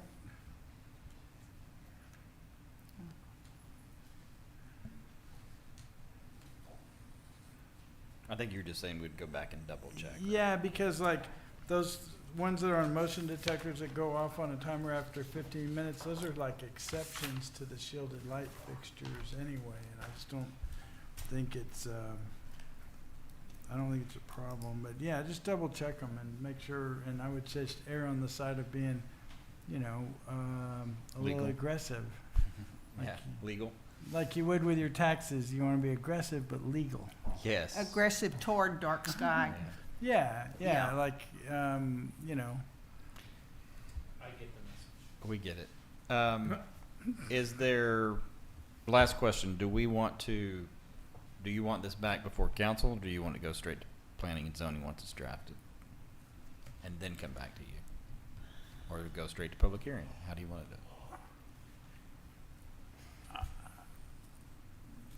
I didn't go to P and Z. Yeah, that's what I think. In P&Z. public hearing format. I didn't hear that, I'm sorry. She said her preference would be for it to just go to P and Z and let Go to them do their work okay. on it. Yeah, okay. But is that public hearing or not? Are they looking at it before it's in a public hearing format? I believe we let them know that it would be coming back to them through the public hearing process. So we could draft all these changes and then go ahead and start that public hearing process if that's. I think you might as well start the process for timing, and then if P and Z, they get to take their own time on making a recommendation. If they need time, they can take it. That's their prerogative up to a point. I'd let them do the public hearing process, and then it still has to come back to council anyway, so. Okay. All right, with that, we will move off of agenda item number 13 and move on to agenda item number 14, now that you've warmed up with the process. Discussion and possible action on an amendment to the Code of Ordinances regarding connecting driveways. This recommendation was approved by the CRCRC in a 6-0 vote. And again, the requested action by staff is to consider the recommended language, provide direction to staff, and basically do the same process we just worked through on 13. So there you have it, council. Happy to entertain any motions, and then we can have any discussion. On this one, I'll just state there was a the highlighted in yellow language there is a recommended from legal rewording of the recommendation. So it gets to basically the exact same point that the recommendation was, but it's kind of reworded. And then there was just one other consideration about if we're basing everything on a safety concern, if that's the main reason why this would go and get approved by the Board of Adjustment through a special exception, is there any appetite for this being an administrative approval process? If it's solely safety, if that's what we're concerned about, do we feel like that really needs to go to the Board of Adjustment for a special exception, or should that just be something that's allowed at discretion in our code? Normally, we would need very objective criteria. So I think as long as we pick a direction, we're good there. So your motion would be to approve or deny the yellow highlighted section. Mr. Mayor? Yes, ma'am. I have a motion. Yes, ma'am. I would recommend that we approve, for purposes of drafting a proposed ordinance, the language that's in yellow. I would not suggest that we add an administrative approval process at this point for two reasons. One, if you look at the survey results, it's 57% yes, that there should be such a curb cut allowed, and 40% no, so that's pretty close. So I think the special exception process allows people to submit comments in opposition to a curb cut for a specific curb cut proposal. And I think given that survey result, that's what I would recommend, barring we hear differently during the public hearing process. That would be my recommendation. Okay, you have a motion by Ms. Brown to accept the recommendation as highlighted in yellow and to not include an administrative approval process. Is there a second? Second for discussion. You have a second by Ms. Hudson. You have a motion by Ms. Brown, a second by Ms. Hudson. Open for discussion. Recognize Ms. Hudson. So I will point out that the survey question said, should we reconsider code limitations? It doesn't say, should we change the code? So that is not necessarily 57% of the people said they want to allow it. Right.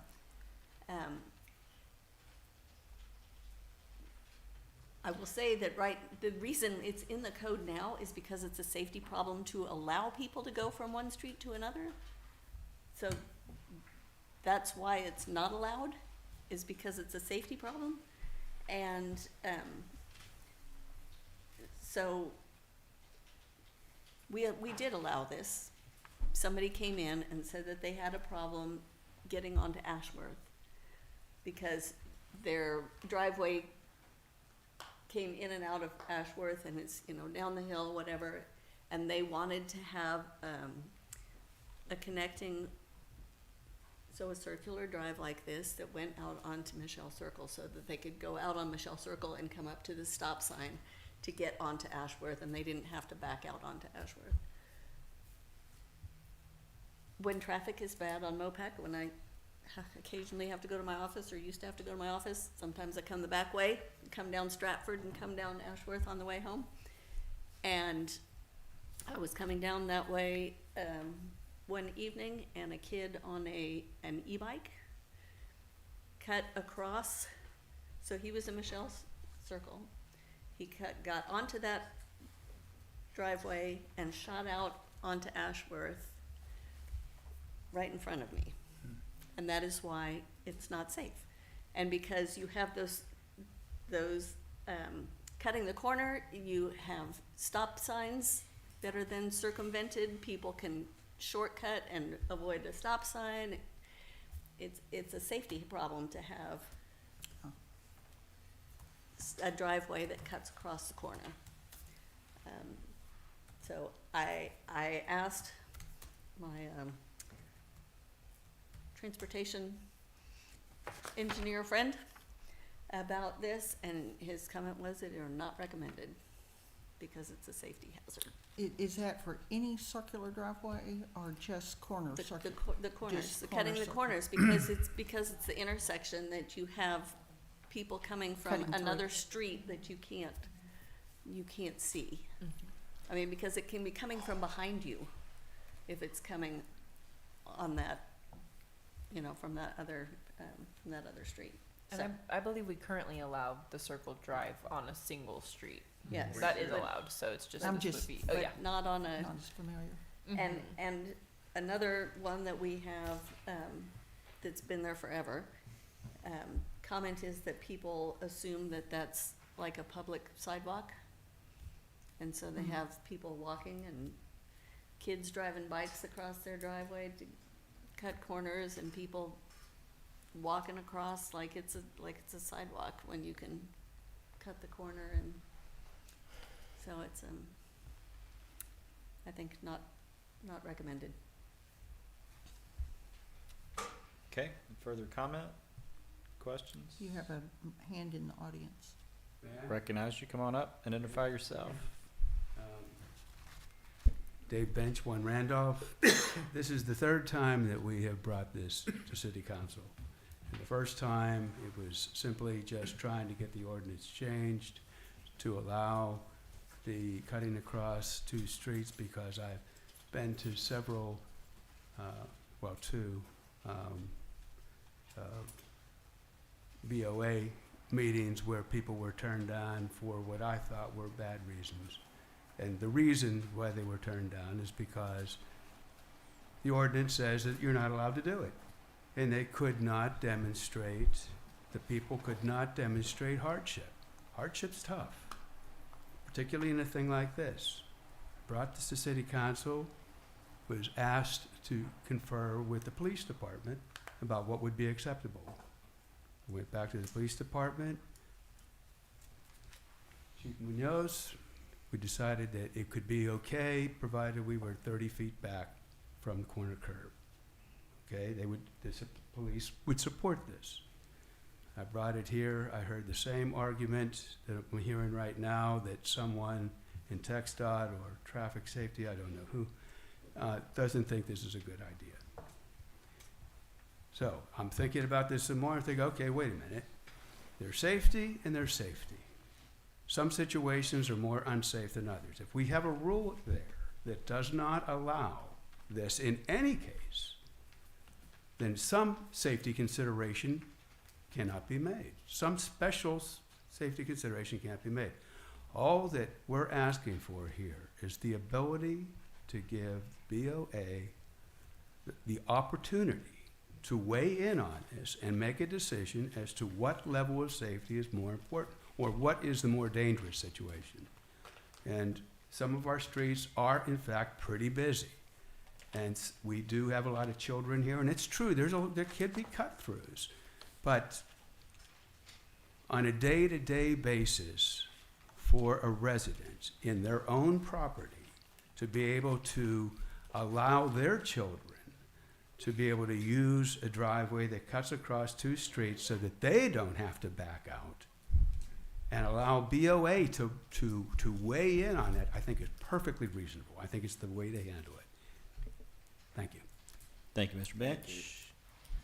Okay, council, you have a motion and a second. Is there further discussion? I think you probably have what you need to Can we make a. repeat the motion? Yes, the motion is to accept the, the motion is to accept the recommendation of the CRCRC as highlighted with the, and to not include an administrative approval process. Okay, all those in favor say aye. Aye. Opposed say no. No. Okay, I'm gonna have to get a roll call. Ms. Brown. I need more time to gather input on this. Okay, well, I know it's my motion. we're taking a vote. But since I've heard the discussion, I've been informed. Okay, we are in the middle of a vote, so, I I'm just, gonna vote against my own motion. okay, no, is that a no? It's a no. No, Mr. Brown, Mr. Robinson. I'm gonna abstain. I just don't know enough about it. No, abstain. Mr. Glasheen. I'll vote no, but I have a question once we finish voting. Mr.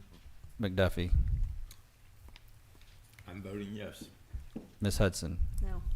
There being 1 aye, 3 nays, and 1 abstention, the motion fails. Okay? Question. Yes, sir. So what do you mean by administrative approval process instead of BOA? Does it be like you would That decide? it just- Go ahead. Right, I think maybe if legal would chime in, I think the discussion was that if we don't have, if it's strictly safety, if that's the thing, do we want it being applied, maybe differently in different cases? We could put some kind of other, something in place that would allow for good reasons when it could be approved. I think that was the reasoning for moving it to administrative.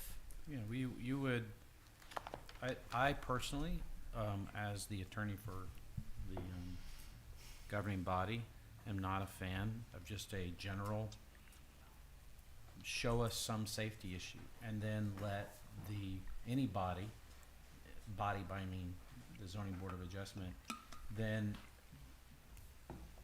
use whatever they happen to feel is a safety issue. I would prefer that the governing body put in the ordinance what specific safety criteria the zoning board of adjustment should consider from the standpoint of when they are allowed or not allowed to grant a special exception, rather than leave that to the discretion of the zoning board of adjustment, because that's what the law generally favors. I was reading this that an applicant wouldn't have to go to the Board of Adjustment for a special exception if the staff granted the exception. Yes, ma'am, that's an accurate statement. In my thought process, it was that if it was a specific enough situation, it wouldn't have to go to the zoning board of adjustment. Staff could look at it and go, yes, it meets the criteria, and therefore it's authorized. Then we can have that kind of discretionary approval? Yeah, it wouldn't be discretionary because the staff would say, so if you draft the ordinance as staff shall, right? If it meets this criteria, staff shall, then there would be no discretion. If you may, then yeah, that discretion would be staff. I would prefer that it would be a shall for staff, and if it's a may, then it goes to the zoning board of adjustment.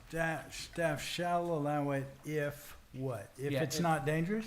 No, that's my point, is you would, traffic engineers, there's all sorts of people out there that give objective criteria as to so- when something like that is safe. So if somebody had an opinion from a traffic engineer that said it was safe, they could get it? My guess, I don't know, I'm not a traffic engineer, but my guess is that there are actual manuals and standards for when these things should occur. That's my guess. That you would probably cross-examine somebody with if they I didn't mean, meet I've them if there was a car read those accident. manuals lots and lots of times. The AASHTO manual and the Uniform Traffic Manual, Traffic Control Manual, Device Manual. And I'm not, I'm just, that's my, I think that is the appropriate legal way to handle it. Rather than a broad, if there's a safety issue. Or we could Because just allow it, You could just allow it, you could do that which would too. be my motion after this one, to just allow it. Good segue. Thank you. Any, that wraps up agenda Allow item circle number. drives anytime? At a corner? At a corner, maybe have a distance from the intersection as suggested, like 30 feet. I thought that was reasonable. So you wouldn't have, under your proposal, you would not go to Board of Adjustment at all? Right. We just let homeowners do it if they want to, as long as it wasn't, and I don't know if 30 feet's the right number, but some distance from the intersection. Is 30, where'd that come from? Just eyeballing? No, 30 feet is actually where you are able to park from an actual stop Oh, sign. okay. Well, then that sounds, Happy to recognize you for a motion. yeah, I would,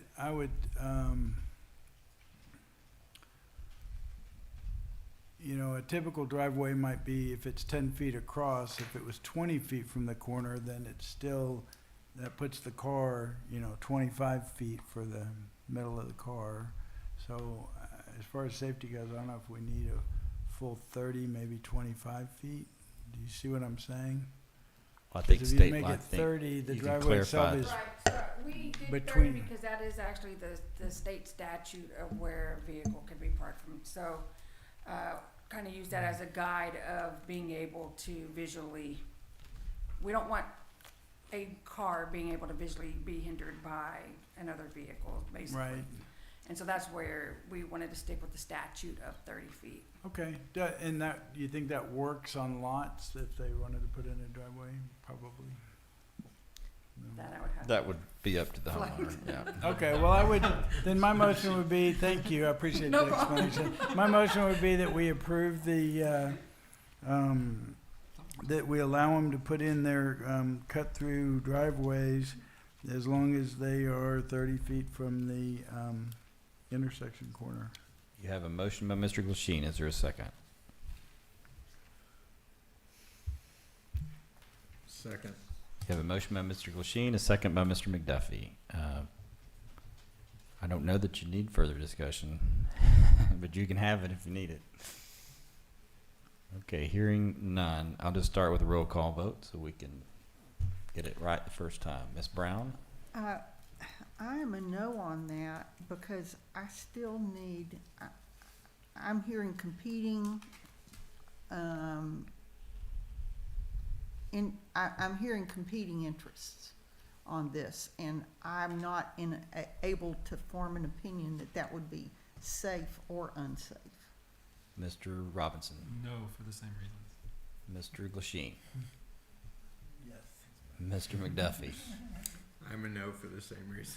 Ms. Hudson? No. There being 4 ayes, 1 nay, motion fails. What did I do it again? I'm sorry. There being You did One say eye. motion fails, There- but yes. there being 4 noes. There being 4 noes. Um, 1 yes. And The I would, motion fails. I would like to ask if you could circulate, it sounds like, the staff, is this the one where the staff did a review of, Yes. ordinances of surrounding communities? Could that be circulated prior to the next council meeting? Yes, ma'am. It's a great recommendation. I don't know that we did that already, but we can. Somebody did. Or at least we told them we did. Pretty sure. Oh, was that on the last one? I'm sorry. We did not do that. That's on the next one. I'm sorry. Oh, it's on the next one? Yes. Okay. Sorry. We can Well, look to see if it's if- addressed. If, if staff, yeah, that would be great. Thank you. Yes, ma'am. Okay, hearing no additional action on agenda item number 14, we will move off of agenda item number 14, move on to agenda item number 15. Discussion and possible action on amendment to the Code of Ordinances regarding residential fence height and related provisions. These recommendations come to you with approval by the CRCRC with a 5-2 vote. Again, this is the same song, third verse. Recognize Ms. Wayman. Sorry, get me pulled up here. Okay, so in the packet is the CRCRC and then passed on by P&Z's recommendation regarding fence. What we're wanting to know is whether, so this is kind of a similar thing that we just talked about for the last item, is whether or not this should be done through special exception or if this could be something that was administratively approved. So that is our question on the full recommendation. Sorry, let me pull it up. Is if it can be 6 feet. If it exceeds 6 feet, it needs an engineer approval. That's what it currently is. But this puts a limit for 8 feet. Anything above 8 feet must be engineered and have Board of Adjustment special exception. And so I guess our question here is this something that we still want to go to the Board of Adjustment and then somehow develop some kind of objective criteria for when that is allowed? Or is that something that perhaps there could be some criteria that would be administrative? I think some of the things that were discussed were if it was a very sloped lot, and I know kind of the current style of fences they discussed are not so much to make the fence curve with the lot, but maybe do a stair step, and so that in some places it may be taller than it would be allowed. And so, you know, there could be some kind of formula if it was something that was going to be administratively approved. But if not, we would need to come up with some pretty specific criteria for what the Board of Adjustment would be considering in this case. But that is the recommendation by CRCRC and then approved by P&Z. Thank you, Ms. Wayman. Questions for Ms. Wayman? Mr. Robinson? I don't know, I'm just kind of like thinking this, like, why, is this that big of an issue? Because here's the thing, like, to me, like, you got big houses that are going in, I know we're talking about building and people are like worried about that.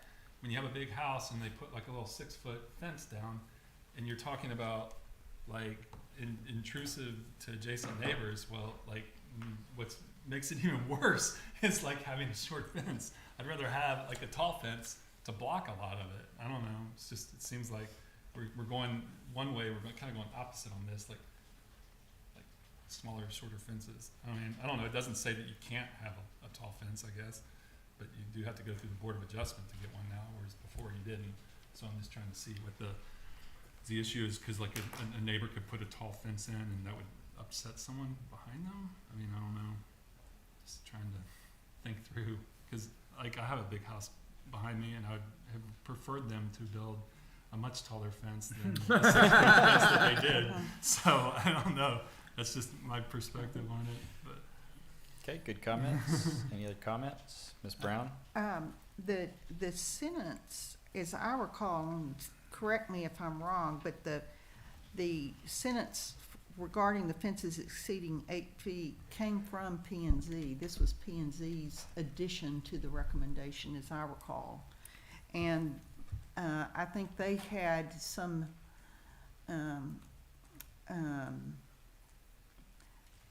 situation, well, where an 8-foot fence was on a 10-foot setback causes a lot of shadow.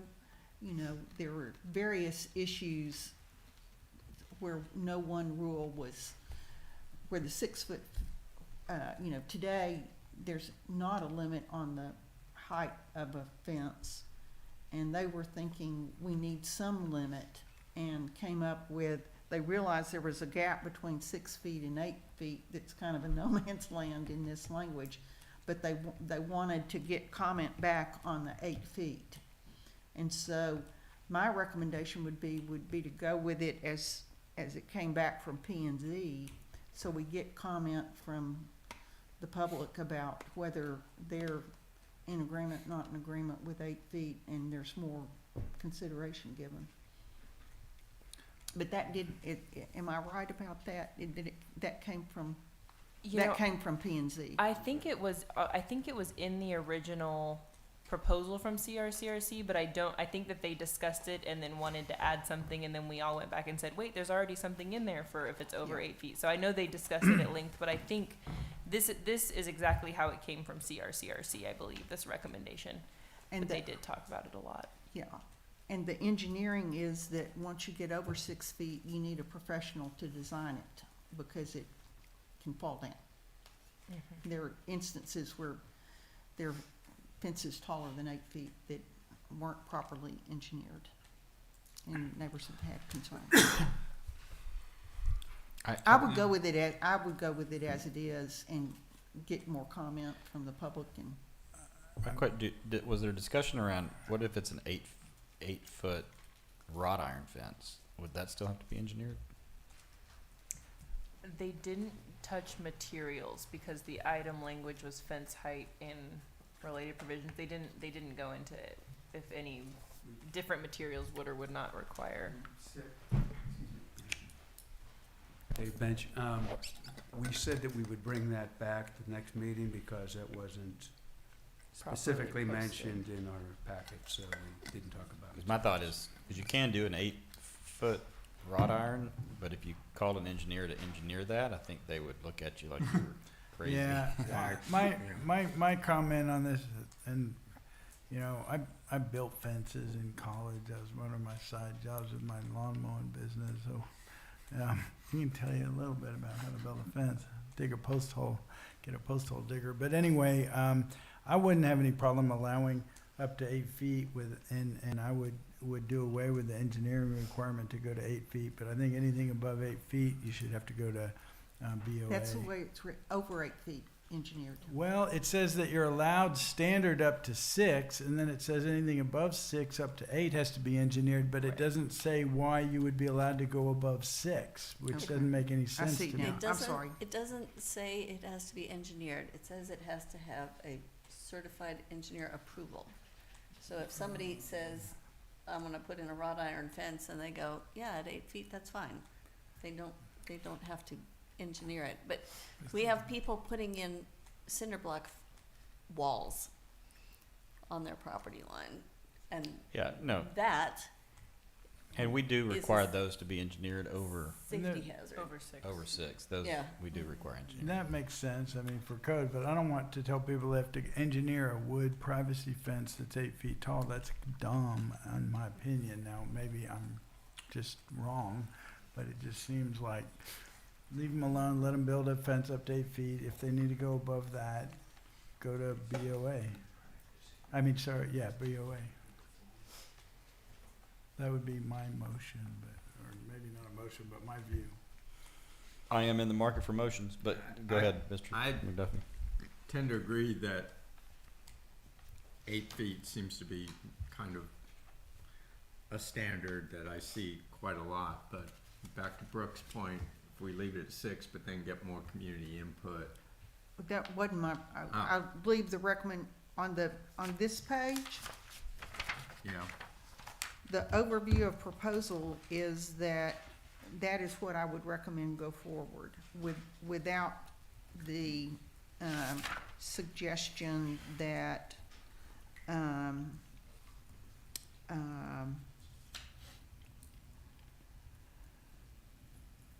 of administrative approval.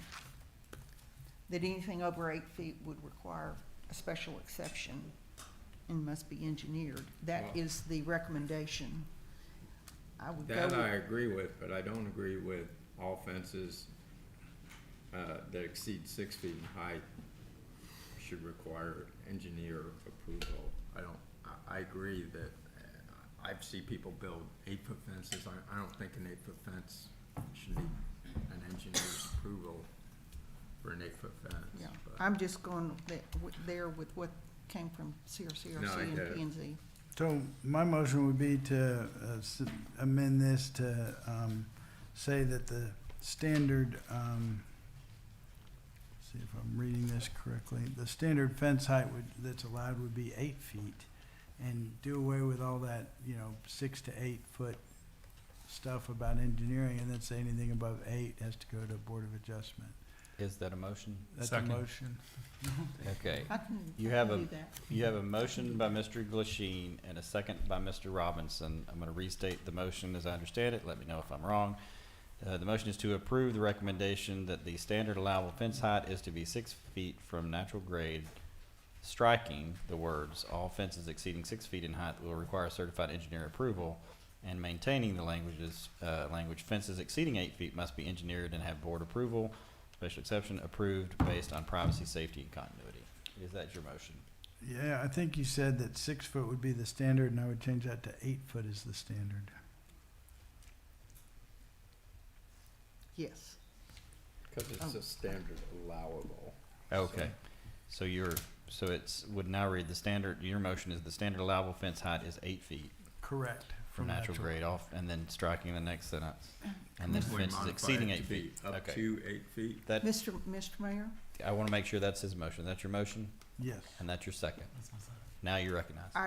I want to suggest the friendly motion.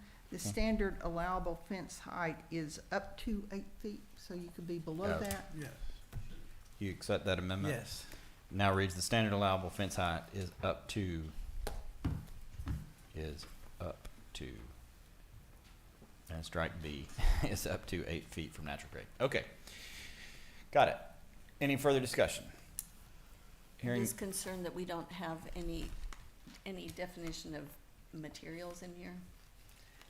And I'm just thinking a 8-foot cinder block. Well, we already said an Wall 8 foot is- cinder block has to be engineered. And that's a No, wall. you're not. we still do. You said it would be okay, No? if it's 8 feet. No, It's that's okay. not a fence, that's a wall. Our definition of fences includes walls. Okay. Yeah. So how do we So- require it above 8 for engineering or for cinder block? Or Well, no, up we to already, 8. yeah, up to 8. My understanding was we did not require any engineering on fences. Chair recognizes Nikki. So if there is anything that's over 36 inches, technically, I send that to review with ATS as a wall, where they make sure that it In is height engineered. Yes, Or ma'am. width, height. So, yeah, if you had a 4-foot concrete wall or center block wall and you're getting that permitted, it will go to ATS for stamped approval. What if they call it a fence? It's still, I mean, if they're putting a fence up, if they're applying for a fence permit and they're saying that they're making it out of wood and then they put in concrete, then it's not. What if they Code. apply, what if they say they're putting up an 8-foot cinder block fence? Then they should be applying for a fence permit, which I But- require that they have the standards for stamp plans to, You're still Have gonna review. you're still gonna consider that a wall. yeah, I'm gonna still consider what it a she's wall, saying. whether I'm you. sorry, She's still gonna consider that a wall, whether it's being used as a fence or not. If it's a wall, it's a wall. You can use it as a fence if you want, but anything over 4 feet Correct. is gonna be engineered. And I think those are usually done in conjunction with a home. So we don't have a wall permit. So I guess we make them go through the fence permit process, but it's a wall. And then if it's above that height, then they're required to provide all this certified Sounds like it's- engineering information. but at what point are they required to be 36 engineered? inches. 36 inches, if you're going over, you're gonna have to have it engineered. It's considered like a retaining wall. Okay. It's not really retaining soil or anything, but it's. Retaining kids. Yes. Chickens. Okay, Okay. interesting. Okay. With any further discussion, hearing none, I'll just keep with our precedent here. Ms. Brown, Aye. Mr. Robinson, Aye. Mr. Glasheen, Aye. Mr. McDuffie, Aye. Ms. Hudson. I'm gonna abstain. We have 4 ayes, 1 abstention. The motion carries. And on this one, so we will draft the ordinance language that takes into account this recommendation. Is this ready for public hearing process at the P and Z level? Is that our next steps for this draft ordinance? I would say just keep it the same as you did, so they can kind of move together. That's okay with you I would all. say yes. Yes. Okay. Okay, with that, moving on to agenda item number 16, discussion and possible action on amendment to the Code of Ordinances regarding residential landscape and tree canopy management. This recommendation comes to you from the CRCRC with a recommendation. Oh, the one thing I need to point out to you in your packet. It was noted that this was a 7-0 vote. It was not. We rechecked that. It was actually a 5-2 vote on this particular recommendation that is before you. So again, same song, fourth verse, and I will recognize Ms. Wayman. Okay, so the document in the packet, which was what was seen at the Planning and Zoning Commission on October 2nd, they did approve it with the following considerations. So their first consideration was consider simplifying the language if possible. At that meeting, we did talk about that it was pretty much done over existing code language, and so it would kind of require a full overhaul if they did want to change the organization. Definitely something we can look at if the council's interested in, but that's kind of our thoughts on the simplifying the language. Is it's put into what we already have, so if we're interested in an overhaul, we can look at that. Second consideration was have this recommended language reviewed by a certified arborist at some point before adoption. That is in process. We do have both this and a coming up agenda item for the tree protection during construction. We have both of those under review currently with an arborist, and we'll take any comments back that we get from them. The third one is consider the challenges in getting Board of Adjustment approval and whether the City Council would have any ideas on alternative policies that would still discourage the removal of heritage trees. They came up with an alternative that is written here in italics under that third bullet point, and it's in the case that a heritage tree poses a safety issue upon the recommendation of a third-party arborist hired by the homeowner and so accepted by the city arborist may grant the removal of the tree. And then they wanted to make sure that this still included a replacement tree requirement. So that was kind of their suggestion, as opposed to, requiring them go to the Board of Adjustment to get a heritage tree removed. Legal also, again, flagged the special exception provision and asked that at least, specific criteria be included and be met for the Board of Adjustment to grant the special exception. And then we've also noted in the draft ordinance, which is the second attachment there, that there was discussion at a previous city council meeting to amend that fine language from where it's currently can be 500 or up to 2,000 if it's, I believe that there's some requirements in there. And there was a discussion about making that just a straight $2,000 fine. And so we wanted to flag that here and get, a consensus on whether that was something that needed to be changed. And that is where this ordinance is at. Okay, turn it over to council for any motions.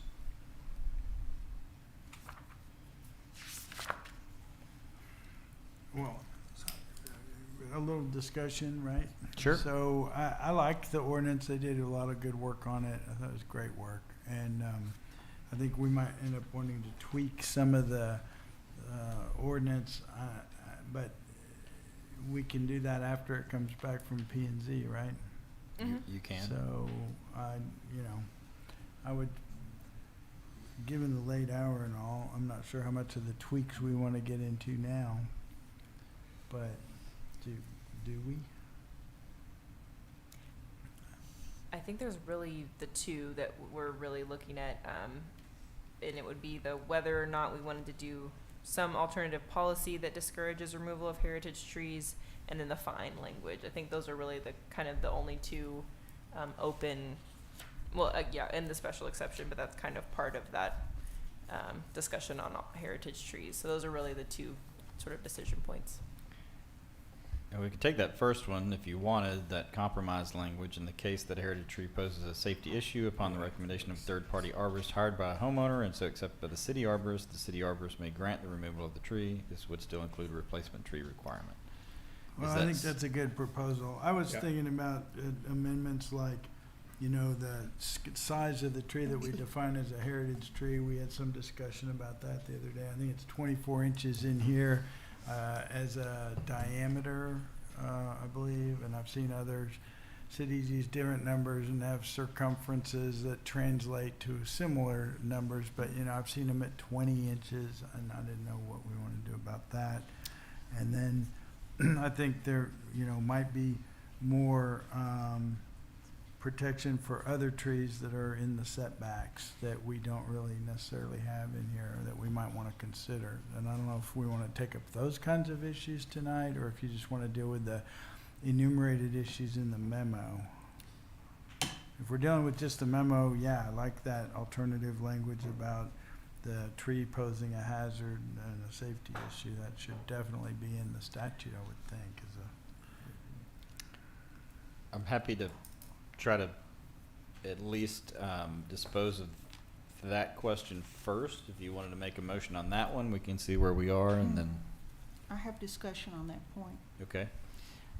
In the tree ordinance that applies to properties other than residential, there is a provision that a heritage tree can be removed on the certification of the arborist that it's dead, diseased, dying, or poses a safety hazard. There's already language there. I wouldn't oppose adding that language to this ordinance, this draft, if it's not here. But I think we want to keep that decision with the arborist as opposed to city staff. That would be my recommendation, is that we mirror that, mirror the language that's in the commercial, the non-residential tree protection ordinance, and keep it with a certified arborist. Okay. Mr. McDuffie? Well, I'm unclear. I thought that what we're considering, so the homeowner hires an arborist that makes that statement, and then our arborist for the city Affirms. either accepts it or Yeah, denies. yes. I believe that's the way it's worded. Right. That's So what those are two arborists. That's what I think. Well, Or- what here is or that, maybe two arborists. the city, it's only for safety. Right. Well, yeah. So I your would just- amendment was for safety, or if it's diseased or dying and all that. Yeah. You wanted to add that language in. I want to mirror the language that's in the other code, so we don't have I agree two with different that. processes. I agree with that language, but I would still want the two arborists. I wouldn't want just a homeowner to be able to hire an Right. arborist and the arborist say, I yep, agree. and then we go forward. I'd still want a second check on that. So I think you could make a motion that adopts this language with the exception that it would that it would track the language in the commercial code. That's two different things. Well, I guess I'm just saying the language that Mr. McDuffie is, he would keep the upon the recommendation of a third party arborist hired by the homeowner and so accepted by the city arborist, and you would add that language to the yeah. commercial code language. If it's not already there. Yes, if it's not already Yes, I agree. there. Okay. That, I would agree with that. Okay. Do you Um, want to? And then on the penalty provision, Why I don't- would, Let's do that. Let's do that one. I smell success. So if you'll make that motion with that added Okay. language, then with respect to removal of a heritage tree because of a safety issue, disease issue, or dead issue, I would recommend we add the language, mirror the language that's in the tree protection ordinance for non-residential properties. And if that language does not include a requirement that a third-party arborist hired by the homeowner and the city arborist agree as to the grant of removal of a tree, that we add that to that language. you have a motion. Is there a second? Second. You have a motion by Ms. Brown, a second by Mr. McDuffie. Further discussion? Hearing none. All those in favor say aye. Aye. Opposed say no. Being five, we've abstaining. been four ayes and one abstention. The motion carries. All right, so we've got that one. Now I recognize Ms. Brown for your other Okay. issue. There's discussion about the fine provision here. I like up to $2,000. And then also in the non-residential tree protection ordinance, we had a provision for the issuance of a stop work order if a heritage tree has been removed without a permit. And I would recommend we add that enforcement tool to this ordinance as well. Okay, can you restate that in one motion for me? Yes, I would move that we add to the proposed ordinance the stop work order provision that mirrors the stop work order provision in the non-residential tree protection ordinance that would allow a stop work order to be issued in the event a heritage tree is removed without a permit. Okay, you have a motion. Is there a second? Second. We have a motion by Ms. Brown, a second by Mr. McDuffie. I got you. Any other further discussion, council?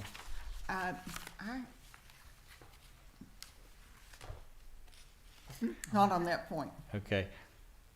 Would you like to be recognized? I saw the hand go up. Jay Van Babel, 5012 Timberline. I think there's a little confusion here because you're proposing language for heritage trees that's already in the ordinance covered under protected trees. So every heritage tree is a protected tree. So On which point are, Mr. Von Babel? well, first, the one you just discussed, the Stop work order? stop work order. Where, yeah. where would I find that?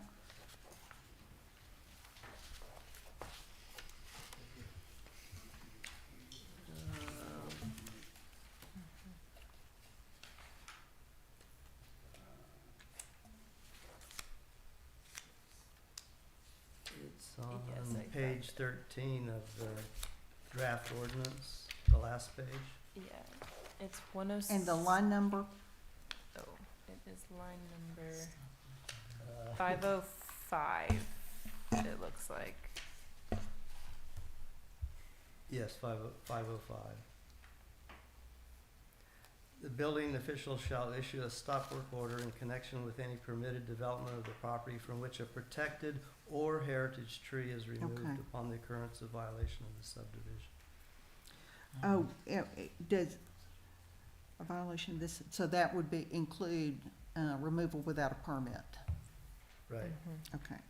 And then, as far as the getting the arborists, I think that's also already in here. Removal of protected trees.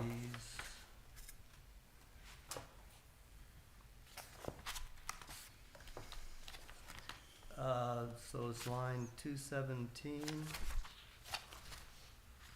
When the condition or location of a protected tree presents a clear and immediate danger to the structure or to the health and safety of the public, the hazardous portion of the, well, just the portion of the tree may be removed.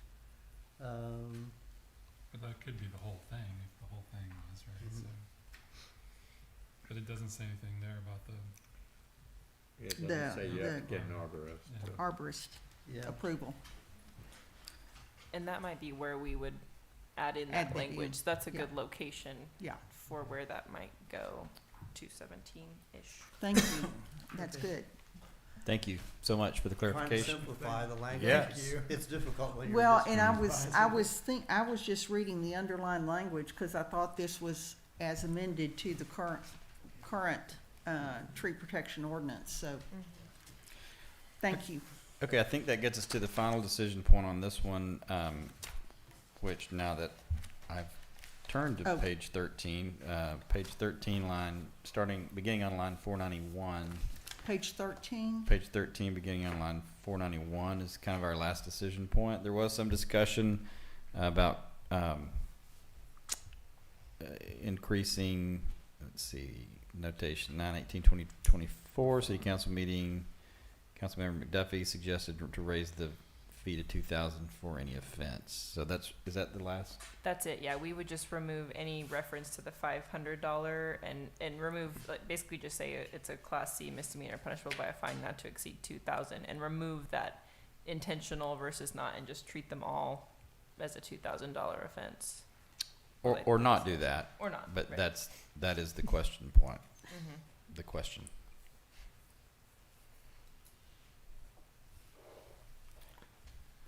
I make motion to accept that, to approve the, You have a Fine. motion by Mr. McDuffie. Is there a second?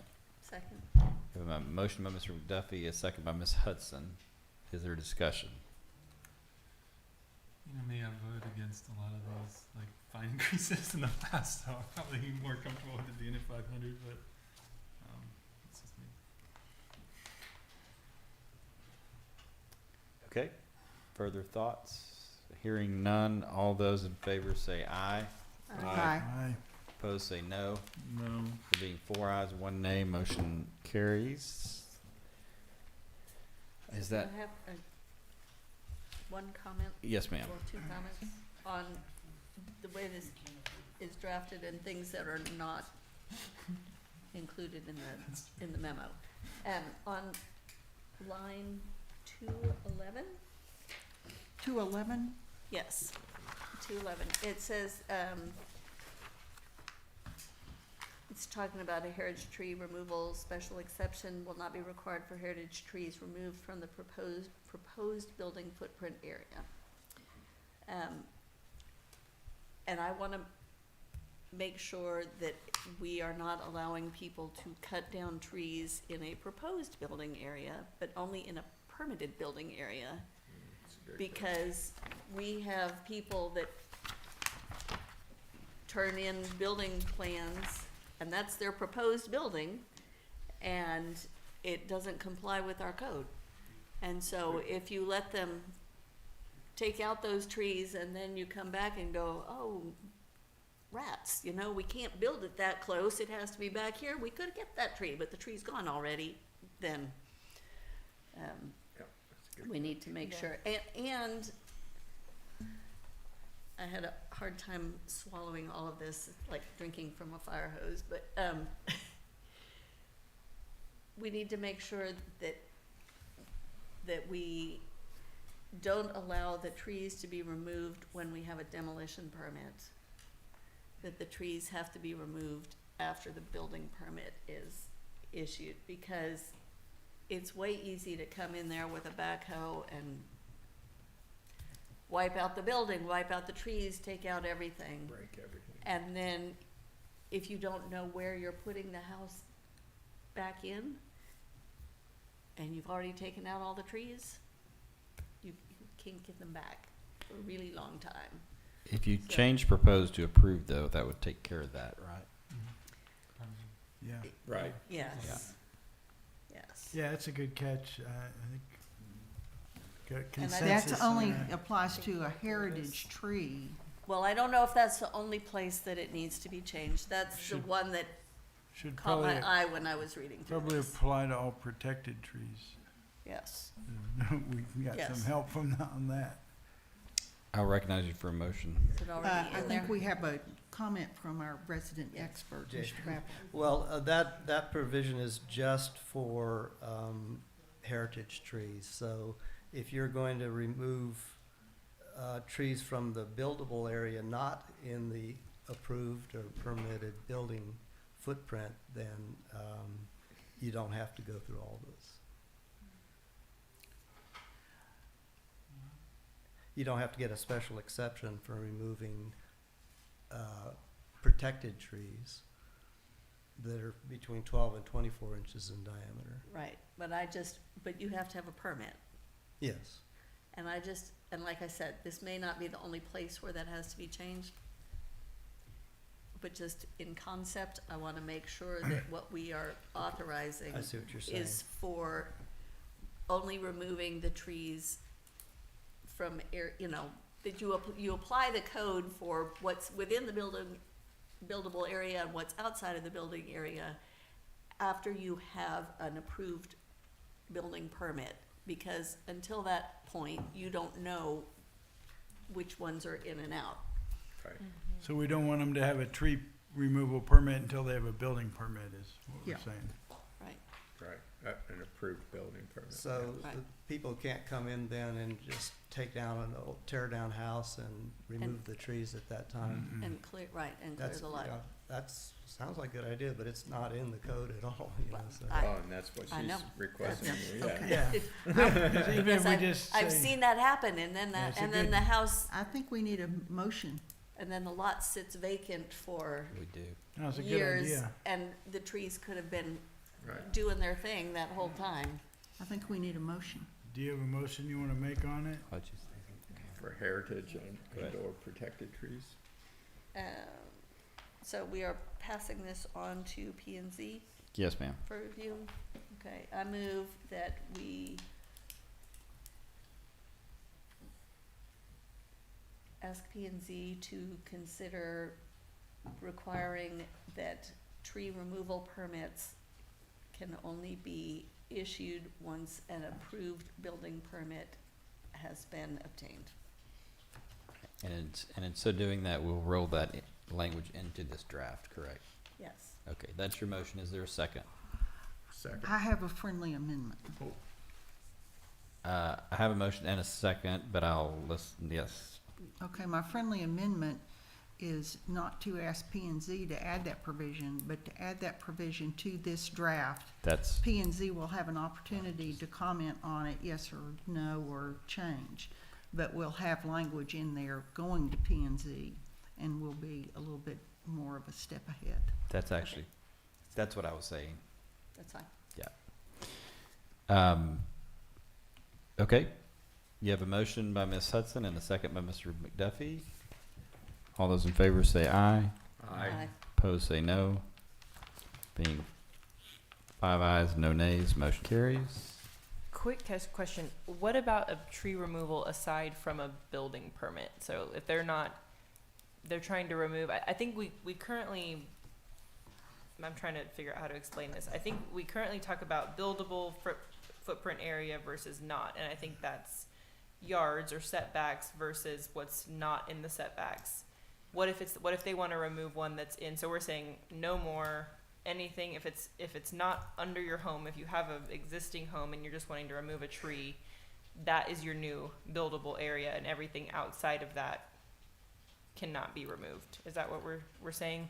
If this is not in conjunction with a new home. So say they have one that's not in the setback area, but it's in their, what could be their buildable footprint, but their home is not built all the way to that extent, and they want to remove it, they they cannot. That's what we're saying. I'm just trying to make sure I know how we draft this. I think I would say for tree removal permits outside of, or when there's not a building permit associated with it, and no building permit, I don't know quite how to write that. Yeah, I mean, if it's dead, disease, dying, Dead, those diseased, or sorts of dying. things, then certainly It can be you removed. allow that, but, I think we've had cases in the past where somebody wanted to cut down a big tree because it was dropping leaves in their pool. Mm-hmm. What if they want to remove it to build a pool in the buildable area? It, like, what would be considered the buildable area, but they haven't built all the way to it, and they want to put something else there, and they want to remove the tree, but it's not dead or dying. I'm Well, just then trying to they're- think Then they're through getting a building permit, and they have to have an a approved, tree removal they have- permit. I guess they're getting a No, pool if they're permit. Yeah. building a pool, they have to get a Mhm. building permit. So they have to have an approved building permit before they can cut down the tree. Okay. Yeah, so I think it works. It sounds like it works. Okay. Okay. And the second little thing, and this is just for consideration, and maybe we can just, this is something that they can talk about when they do the public hearing, is that right now we require replacement trees to last for 3 years. These heritage oaks are hundreds of years old. And if you're cutting one down and you have to put in 3 little twigs to replace it, and then they only have to survive for 3 years, then we're not really doing much to protect our tree canopy. The 3 years seems a very short I mean, it seems short. lifespan for the tree. required lifespan for the tree. I think probably yeah, it does, but also it's probably like just juggling, like tracking this, like it probably gets difficult That's to go what beyond I'm that. getting Right. at. And I think if something survives for 3 years, chances are it's gonna survive past that. Right. If the roots are established by then, Right. I would think. I mean, I hope. Okay. Since I'm still watering my tree. Make it live. to extend it much further, to Alex's point, it becomes kind of an administrative. I think even tracking it for 3 years is gonna be an administrative I can't. challenge. I I would agree. have to speak into the mic, please. I was We gonna are. say that any tracking of this is gonna be a challenge. So, Well, along that same line, is there a requirement that I didn't readily see it, that if you're permitted to take away a protected or heritage tree, is the replacement tree from the protected species list? Yes. yeah. Okay, Unless it's 20. under a utility line. Okay. Okay, all right, I think that's all you need? Okay, great. Then we will move off, and we'll have this, So Go I with the think we same. need to close up on the issue Sarah raised about, do we need to add language for, tree removals outside of the issuance of building permit? You know, we said, We do have just a tree removal permit that they could do without, for a Having- protected tree, but not a heritage tree if this passes. right. Okay. All right, I'll just keep it on the radar screen and see.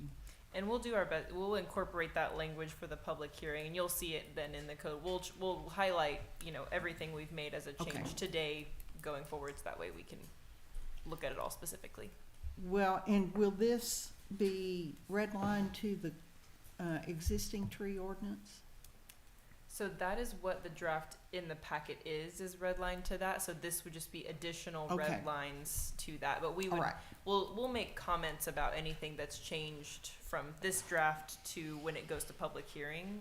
We'll make sure we call those out, so that way everyone can see what's changed. okay. And so we'll put this through the public hearing process along with everything else tonight that got put in that process, if that's Good. what everyone agrees with, okay. okay? All right, thank you, council. Moving off of agenda item number 16, moving on to agenda item number 17, discussion and possible action on an amendment to the Code of Ordinances regarding tree protection during construction. This recommendation comes to you from CRCRC with a 7-0 vote. Would arguably call this the easiest one of the evening. We'll turn it over to Ms. Wayman. Yes, so currently, we do not have these tree protection during construction requirements in our code.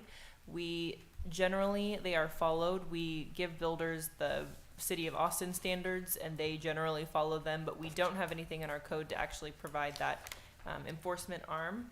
So the recommendation would be to add the recommended language that is attached to this item into the code.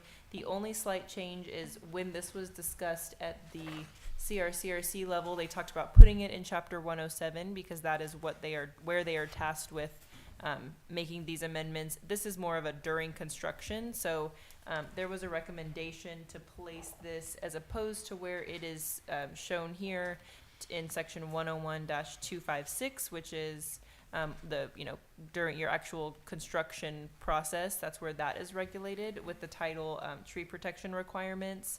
And if that is something that the city council wants to move forward with, this does not need to go back through the public hearing process because it would no longer be in chapter 107. It would be in chapter 101.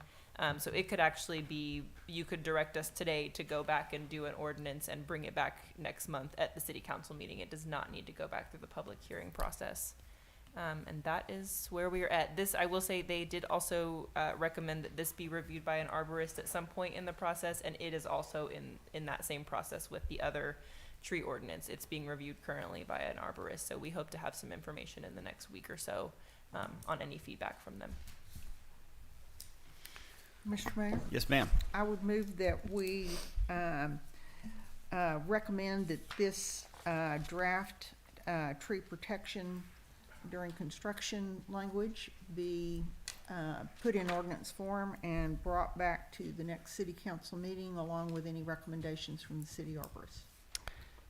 You have a motion, everyone. I'll just point out before you do that, that would be different than we were doing the rest of these because we're sending all of the rest of them to P and Z. This doesn't have to go to P and Z. Oh, I'm sorry. You're right. Yep. My bad. You have a motion, council. Is there a second? Second. You have a motion by Ms. Brown, a second by Ms. Hudson. Further discussion? Hearing none. All those in favor say aye. Aye. Opposed say nay. There being 5 ayes, no nays, motion carries. Okay, with that, we'll move on to agenda item number 18. Discussion and possible action to declare dated computer equipment and mechanical meters as surplus items and to authorize their disposal. I recognize Ms. Wayman, and have I lost my mic again? We think we're having a speaker issue. I think the Okay. mic is working on one. I'm not sure. We'll mess with it. I think it might be Okay. coming loose or something. But yes, you kind of did lose your mic again. Okay. I'll try to be loud. So if anyone is interested in checking out what we have the whole graveyard of computer equipment in the city secretary office. So we have done we've all gotten new computers in association with our new IT vendor. They were all in need of repair or replacement for the most part. And so we are recommending that those be disposed through Univista, our current IT company. They have partnered with a company that will do the recycling as required. They will wipe everything and they will destroy everything that is required to be that contains city data. And so that is our recommendation for these. Anything that is, I think, doesn't hold data that, they might do some kind of salvage value for, but it's a free service to us. And so we wouldn't get any money back from it. It would just be that we don't have to deal with it. In the past, we would have actually had to pay for them to be wiped and destroyed. So we would have actually ended up paying to destroy these. So this is kind of a win, a net win for us. And we have 13 laptops and associated chargers, some older printers, some very old iPads, a flip phone or two in there. Haven't seen one of those in a while. Our old computers and other things, miscellaneous equipment of all sorts. And so our proposal would just be to send that off and have that taken care of with STS Recycling. And then additionally, after the meter project that we completed, we now have all 607 meters, old mechanical meters sitting, and they are no longer going to be used. We have all electronic meters, and we have our 10-year and then 10 additional years prorated warranty on our new meters, and so we're not concerned about needing those old meters Sounds like anymore. an art project. Yeah, some kind of nice public art. That's another option here to keep in mind. Mayor's enthusiastic. Yeah, I think he wants to do it. I think he wishes he thought of it first. So anyways, we're proposing to take those to Centex Scrap and Metal to dispose of those, and they would, any proceeds from that scrap would be paid back to the city of Rollingwood. So we're just requesting that this equipment, meters and computer equipment, be declared surplus material that we would then be authorized to dispose of. And you have an action requested there that would make a wonderful motion for someone if you would like to make it. Mr. Mayor, Yes, ma'am. I move that we declare the dated computer equipment and mechanical meters as surplus items and authorize the staff to dispose of them. You have a motion. Is there a second? Second. You have a motion by Ms. Brown, a second by Ms. Hudson. Further discussion? Quick Yes, ma'am. question. Mhm. Can I bring my city iPad up here and add it to your list? Absolutely. Yes, you may. Yes, if Still- anyone else has old city, Still yes, have that that iPad sitting. of I course. forgot about those. Yeah, there might be a few more May floating look around for out there, so I don't know if you know of any. We quit using them and it's Yeah. just collecting dust at my house. Yes. Please do. Mine too, somewhere. Okay, all those in favor say aye. Aye. Opposed say no. Being 5 ayes, no nays, motion carries. Thank you, council. Moving on to agenda item number 19, discussion and possible action to set a public hearing on an ordinance designated that the front yard of a lot shall be the yard which abuts the addressed street. I believe this is Ms. Brown's agenda item from the past, and I'll recognize Ms. Brown. Council, this proposed ordinance was before you a couple of meetings ago. and the council approved sending it to P and Z for their review and consideration. They came out with a recommendation that this ordinance go back to us to set for public hearings. So that is where we are at this point. So we need a motion And to we- set it for public We hearing? need a motion to set it for public hearing, and I believe also whether the council requests that this be done at a joint public hearing or individually. Yes, I would say if it is not going to be a joint public hearing, then we don't necessarily need action. We can put it through the public hearing process the same time as the other items today. We've discussed that it goes to public hearing, but if we do want it to be a joint, we do need to take action on that, specifically to set a joint public hearing on that item. Well, and I think the only other consideration is that I think this language is essentially ready to be approved. But these other items may take a little bit more time than that. That's true. But I don't know that we want to have a public hearing just for this one item. Is there anything else that is pending public hearing? I think this is the only ordinance that is currently pending, with the exception of what was approved tonight. So, Okay. We could do it We separately. could and do it would- all together. Right, yeah, we would incur the costs separately Yeah. if we did it separate, so we All could right. do them all together. Then I would recommend that we approve this item to go to public hearing when the other zoning changes that we've looked at tonight are set for public hearing. You have a Or at motion? an earlier, excuse me, or Sorry. at an Mike earlier, came back on. Mike came back or on. at, Sorry. or at an earlier time if that becomes available. Okay. Hey, Second. You have a motion by Ms. Brown, a second by Mr. Robinson. Further discussion? Hearing none, all those in favor say aye. Aye. Opposed say no. Being 5 ayes, no nays, motion carries. Thank you, council. I'll entertain a motion to adjourn. So moved. All those in favor? All those in favor say aye. Aye. Opposed say no. 5 ayes, no nays. You are adjourned.